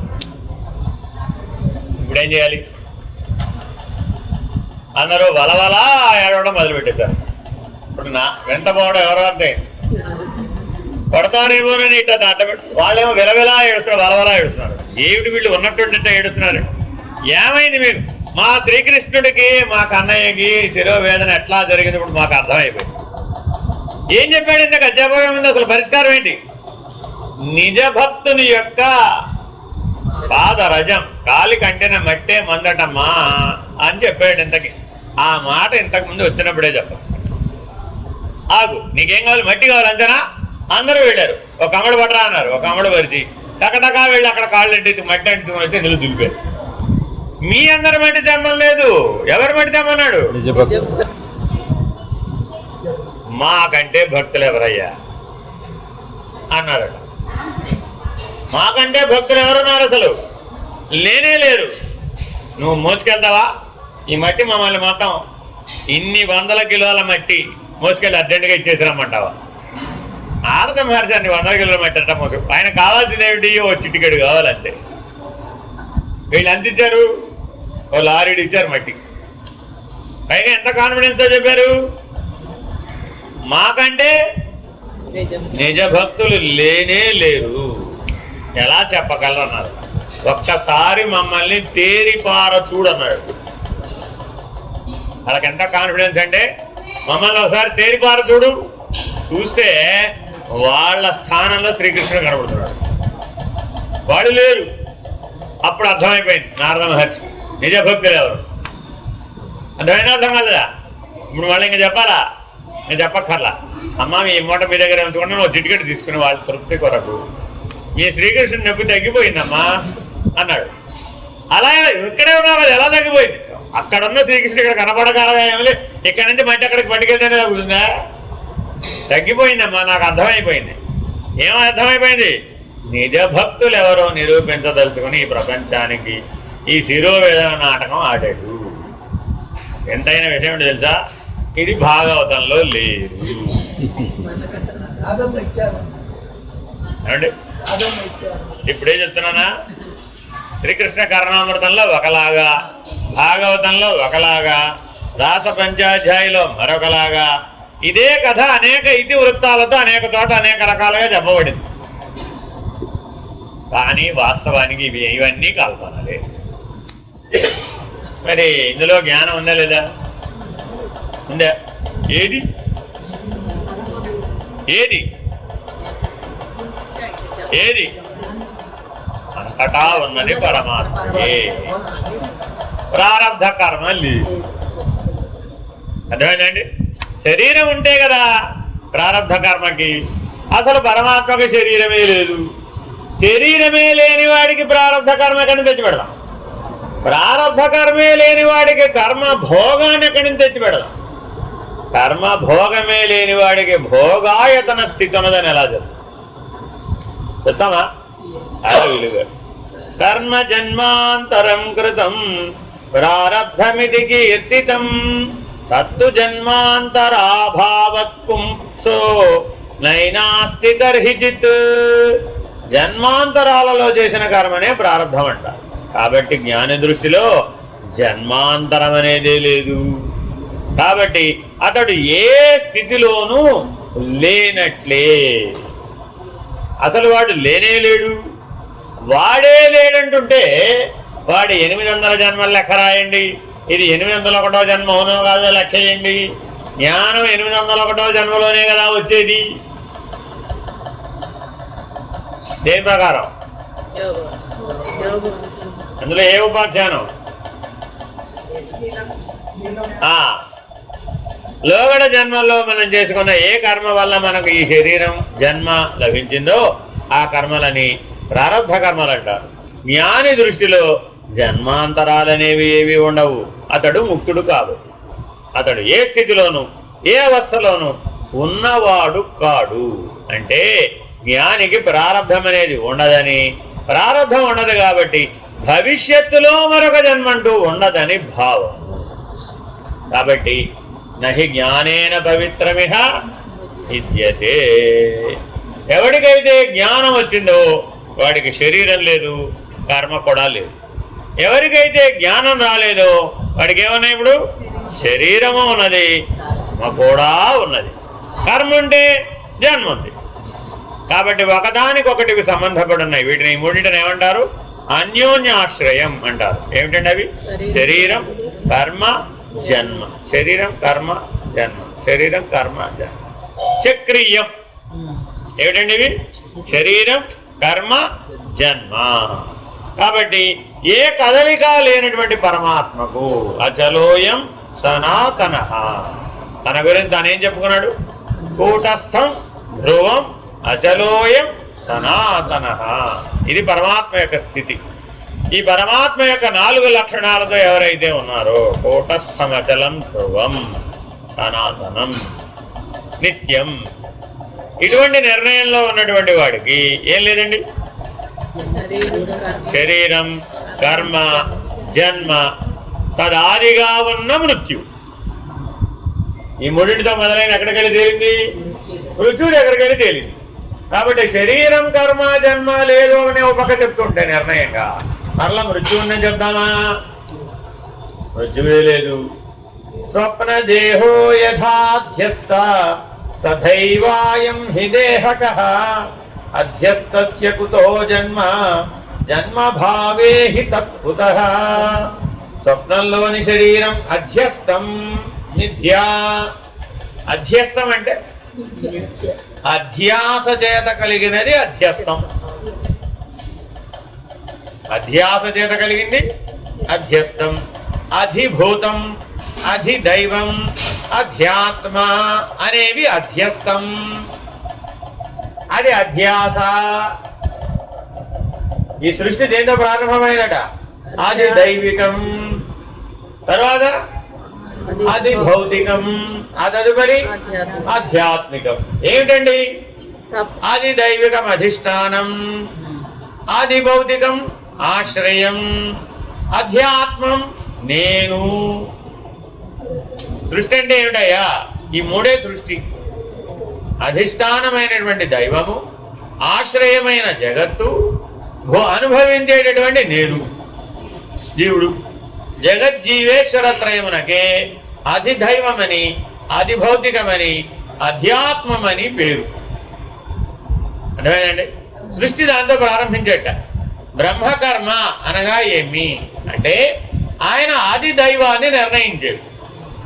ఆయన ఈశ్వర ఇదిగో నువ్వు ఈ స్థానంలో ఉండు. తర్వాత ఏం చేశాడు? స్థావర జంగమాత్మకమైనటువంటి జగత్తును సృష్టించాడు.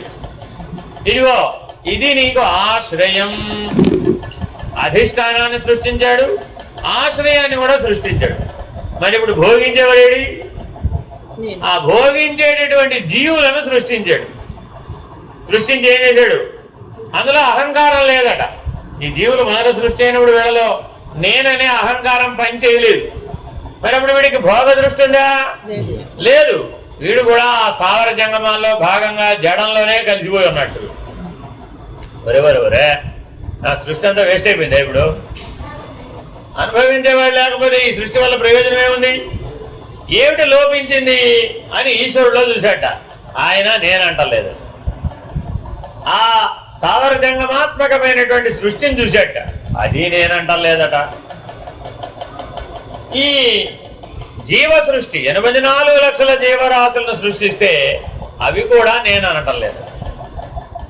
ఏదో యాంత్రికంగా వాటి జీవితాన్ని అవి జీవిస్తున్నాయే కానీ నేనని అంటం లేదట.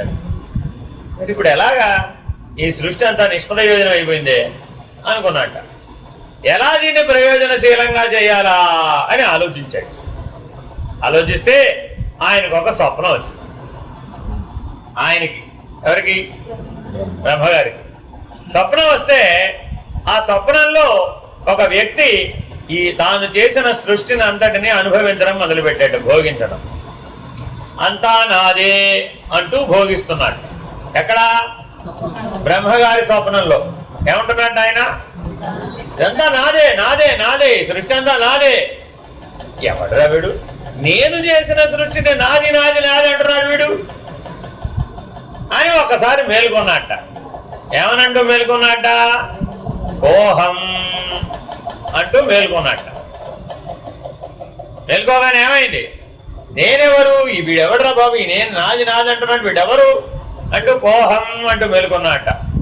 వెంటనే అప్పటి వరకు రాని మనిషి ఉద్భవించాడు. అప్పటి వరకు సృష్టిలో రాలేదండి మనిషి. కోహమన్న ప్రశ్న ఆయన స్వప్నంలోంచి మేలుకొనేటప్పుడు వేయగానే నేనే అది సోహం అంటూ మనిషి ఉద్భవించాడు. కాబట్టి మనిషి పుట్టగానే ఏమంటూ పుట్టాడు? సోహం. అందుకని ఏమన్నాడు ఈయన? అన్నింటినీ సోహం దృష్టితో చూసేవాడెవడో వాడే మానవుడు. సోహం బ్రహ్మ, సోహం ఆత్మ, సోహం శివ పరమాత్మ. ఎన్ని చెప్పినా ఆ సోహమేరా బాబు. ఇప్పుడు జీవికి ఎప్పుడు బ్రహ్మగారు ఉపదేశం చేశాడు? ఓ సృష్టి ఆది అందే. ఎందుకని? మొదటి ప్రశ్న ఏమిటి? నేనెవరు? సమాధానం ఏమిటి? అది నేను. సోహం అనగా ఏమిటి? అదే నేను. మరి ఇప్పుడు ఆ తెలివి ఇప్పుడు మనకు ఉందంటారా లేదంటారా? ఉన్నట్టా లేనట్ట?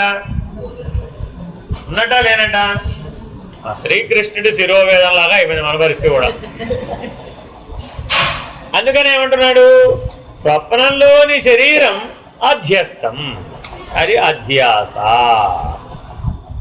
కాబట్టి ఆ బ్రహ్మగారికి వచ్చిన స్వప్నమేమో సురస్వప్నం, రోజు మనం కనే కళ నరస్వప్నం. ఇది స్వప్నమే, అది స్వప్నమే.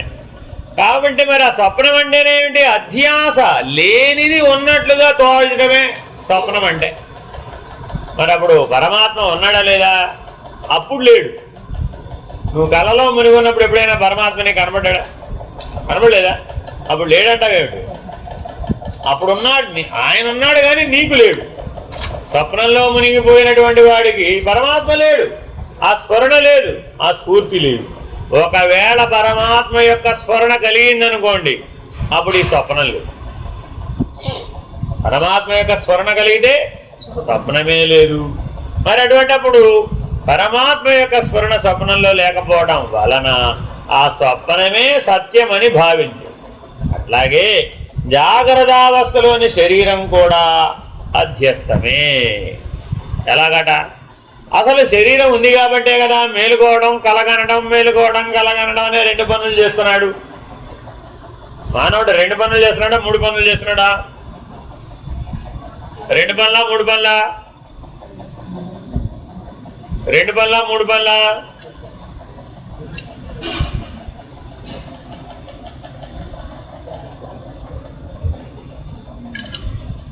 2 పనులా 3 పనులా?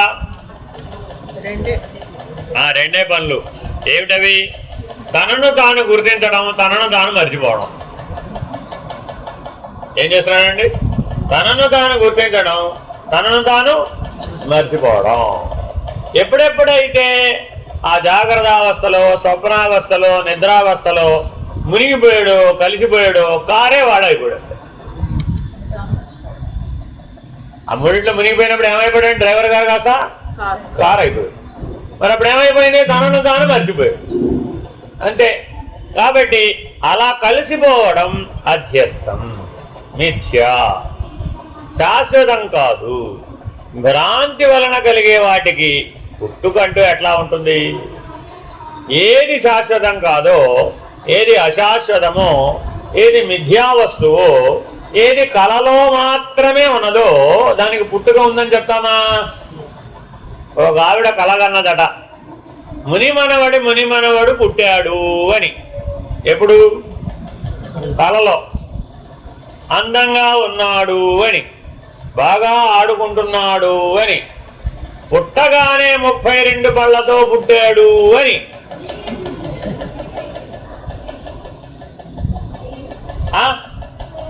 ఇంతలో ఆవిడ సందేహం వచ్చింది, పుట్టగానే 32 పళ్ళు ఎలా అవుతుంది? ఇంకా ఏమిటి? పుట్టగానే వేదాంత వాక్యాలను వెళ్ళే వేస్తూ మాట్లాడేస్తున్నట్ట.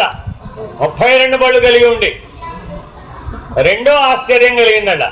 పుట్టగానే ఎలా మాట్లాడేస్తున్నాడు, అది కూడా వేదాంత వాక్యాలు ఎలా వల్లిస్తున్నాడు అని ఆశ్చర్యంగా చూస్తుందట. ఎవరిని? మునిమనవాడిని. అర్థమైందండి? ఎక్కడ? కళలో. ఇంతలో డౌట్ వచ్చేసిందట, ఇంతకీ వీడు మనిషేనా అని. ఏం డౌట్ వచ్చిందండి? మనిషేనా అని. ఏమని సందేహం? ప్రశ్నకు సమాధానం రావాలా వద్దా? ఏమని వచ్చింది సమాధానం? ఆవిడ గుణాన్ని అనుసరించి 3 సమాధానాలు వచ్చినాయట. ఒకటేమిటి? దైవమేమో. ఏమో దైవం తలుచుకుంటే పుట్టినప్పుడు 32 పళ్ళు ఉండకూడదు నీవు. దైవం తలుచుకుంటే పుట్టగానే వేదాంత వాక్యాలను వెల్లించకపోవడం ఏమిటి? అష్టావకరమనేంద్రుడు పుడితేనే వల్లించు, పుట్టవనే వల్లించు, పుట్టక ముందే వల్లించు. కాబట్టి పుట్టినవాడు దైవమే అయి ఉండవచ్చు కదా, సాక్షాత్తు దైవమే అయి ఉండవచ్చు కదా అని స్ఫురించిందట. ఎంత ఆనందపడిపోతుందన్నట. ఎక్కడ? కలలో. ఇంతలోనే మరొక సందేహం వచ్చిందట, నేను భ్రమపడుతున్నానేమో, ఒకవేళ నాకే అంత అదృష్టం లేదే, మా అబ్బాయికి లేదే, మా మనవడికి లేదే, మా ముని మనవడికి లేదే, ముని మనవడికి దైవమే అయిపోయే అదృష్టం ఎలా వచ్చి ఉంటుంది నా భ్రాంతి కాకపోతే అని సందేహం వచ్చిందట. అంతే. ఏమైపోయినప్పుడు మెలకురాలే, దైవం బదులు రాక్షసుడు పుట్టాడేమో అని తోచిందంటే. రాక్షసుడు పుట్టాడు అనగానే మెలకు వచ్చేసింది. కళ్ళు తెరిచి చూసి ఏమైపోయింది? ఇప్పుడు వాడు పుట్టినట పుట్టనట? మిథ్యా వస్తువుకు పుట్టుక ఎక్కడ? లేదు. కాబట్టి నేను పుట్టాను ఫలానా 50 సంవత్సరాల క్రితం, 60 సంవత్సరాల క్రితం, మిథ్యా వస్తువు. శరీరమే మిథ్యా వస్తువు. శరీరమే మిథ్యా వస్తువు అయితే శరీరం ఆధారంగానే కళ మిథ్యా వస్తువు కాకుండా ఎలా పోతుంది? కళ మిథ్యా వస్తువు అయితే కళయందు తోచినవన్నీ మిథ్య కాక ఎలా పోతుంది? మరి మెలకువా కళా నిద్ర అనే కర్మ ఎవరు చేస్తున్నారు? మిథ్యాభూతమైన జీవుడు. మిథ్యావస్తువైన శరీరంతో మిథ్యాభూతమైన జీవుడు మిథ్యారూపమైనటువంటి మెలకువా కళా నిద్రని భోగిస్తూ మిథ్యా జ్ఞానంతో మిథ్యారూపమైన కర్మ చేస్తుంది. అంతే. ఇదిగా సృష్టి అంటే. ఇది సృష్టికి నిర్వచనం. ఎవరిచ్చారు ఈ నిర్వచనం? బ్రహ్మగారు ఇచ్చారు. ఆయన సృష్టి అంటే ఏమిటి స్వామి అని బ్రహ్మగారిని అడిగారు. మీ వల్లనే కదా ఈ సృష్టి అంతా వచ్చింది. సృష్టి అనగా ఏమి? ఆ మిథ్యా వస్తువును, మిథ్యాభూతమైనటువంటి జీవుడు, మిథ్యా కర్మ అయినటువంటి మెలకువా కళా నిద్రలతో కూడుకున్నటువంటి కర్మ చేస్తూ మిథ్యా జ్ఞానంతో, అర్థమైందండి, మిథ్యా అనుభవంతో, భోగంతో భోగిస్తూ తానే పుట్టుచున్నట్లు తానే పోవుచున్నట్లు భ్రమించడమే సృష్టి. ఇదిగా సృష్టికి నిర్వచనం. ఇంత మంచి నిర్వచనం ఎవరైనా ఇచ్చారంటారా? ఏమండి? ఇది మన గురించి ఇచ్చిన స్టేట్మెంట్ కాదంటారు. ఇది మా గురించి చెప్పలేదండి. ఇందులో ఏ లక్షణాలు మాకు లేవు అన్నావా? మిథ్యావస్తువైన శరీరం లేదా?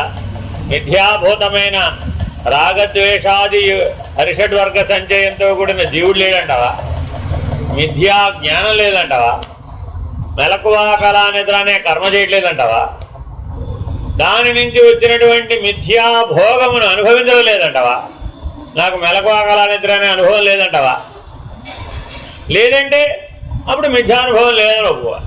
లేదా తదనుగుణ్యమైన మిథ్యా జ్ఞానం లేదంటావా? ఏమంటున్నావు? నిన్న సరిగా లేదండి, నిన్నంతా సరిగా లేదంటే.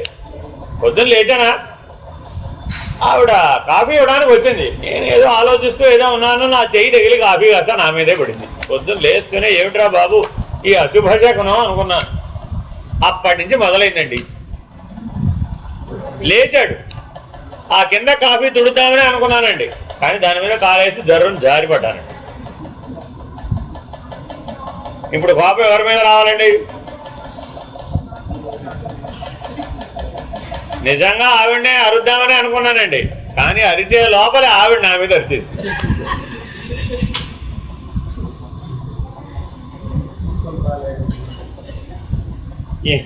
ఈయన రియాక్షన్ ఇచ్చే లోపల ఏం జరిగిపోయింది, అక్కడ ఆల్రెడీ యాక్షన్ స్టార్ట్ అయింది. అర్థమైందండి? మరి ఇప్పుడు ఏం చేయమంటారండి?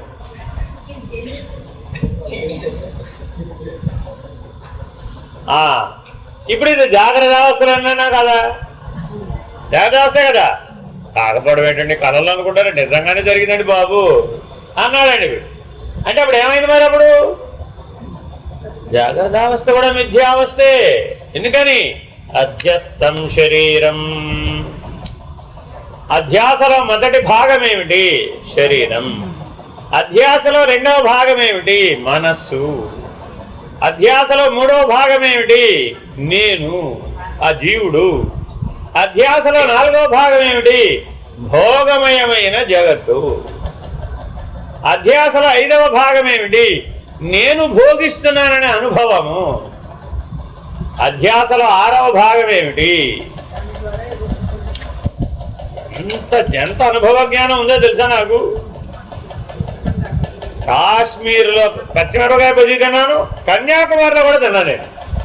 తగ్గి కాశ్మీర్ నుంచి కన్యాకుమారి దేనికి వెళ్ళాడు? పచ్చిమిరపకాయ బజ్జీ తింటాను. కాశ్మీర్లో మిరపకాయలు వేరే, తెలుసా నీకు ఆ విషయం? కాశ్మీర్లో దొరికే మిరపకాయలు కన్యాకుమారిలో దొరకవు, కన్యాకుమారిలో దొరికే మిరపకాయలు కాశ్మీర్లో దొరకవు. మిరపకాయ బజ్జీ ఒకటే అనుకున్నామేమో, తింటే తెలుస్తుంది కాశ్మీర్ మిరపకాయ.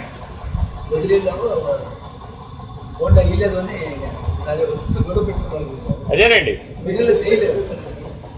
కాబట్టి ఇప్పుడు అదేమిటది? నిత్యానుభవం, మిథ్యాజ్ఞానం. దాని గురించే పదే పదే పదే పదే పదే జీవితమంతా పునరావృత్తి, పునశ్చరణ చేస్తూ ఉన్నాడు. మనన నిధిధ్యాసలు చేశాడు. ఏమని? నా జీవితంలో ఎన్ని చోట్ల పచ్చిమిరపకాయ బజ్జీలు తిన్నానో తెలుసా అని ఆత్మకథలో రాశాడు అనుకుంటే. ఆత్మకథ ఎవరు చదువుతారు? అదంతా చదివారండి, ఆ పుస్తకం అంతా చదివామండి. ఏం తెలుస్తుంది? ఆయన వెళ్ళిన చోటల్లా ఎక్కడెక్కడ ఏ పచ్చిమిరపకాయ బజ్జీ తిన్నాడో రాశాడు అంతే. దానివల్ల ఏమైనా ప్రయోజనం ఉందా? ఏ ప్రయోజనం లేదు కదా. చూడండి మీరు. ఏమండి ఆ పుస్తకం మీరు చదివారా? ఆ పుస్తకం సంగతి ఎత్తకు. ఏముంది అందులో? అంతే. ప్రధాన వస్తువు ఏమి? పచ్చిమిరపకాయ బజ్జీ అంతే. కాబట్టి అలాగే మానవ జీవితం మొత్తం మీద పునరావృత్తమవుతూ, పునశ్చరణమవుతూ, శ్రవణ మనన నిధిధ్యాసలతో జరపబడుతున్న మిథ్యానుభవం ఏదైతే ఉందో అందులో భాగమే కదా నీ జనన మరణములు కూడా. నువ్వే లేవనేటటువంటిది సత్యం అవుతున్నప్పుడు నీ అనుభవం ఎలా సత్యం అవుతుంది? నీ అనుభవమునకు కారణమైన కర్మ ఎలా సత్యం? కాబట్టి శరీరం మిథ్య, కర్మ మిథ్య, తదనుగుణ రూపమైన చక్రీయమైనవన్నీ మిథ్యే. స్వప్నదేహో యథాధ్యస్తస్తథైవాయం హి దేహకః అధ్యస్తస్య కుతో జన్మ జన్మ భావే హి తత్కుతః. ఈ చివరి మాట చాలా చాలా ఇంపార్టెంట్. ఇందులో అచల సిద్ధాంతం ఇమిడి ఉందండి. జన్మ జన్మాభావే హి తత్కుతః. జన్మ జన్మాహి ఏమిటండి? జన్మ జన్మాభావే, జన్మాభావే అసలు పుట్టేలే.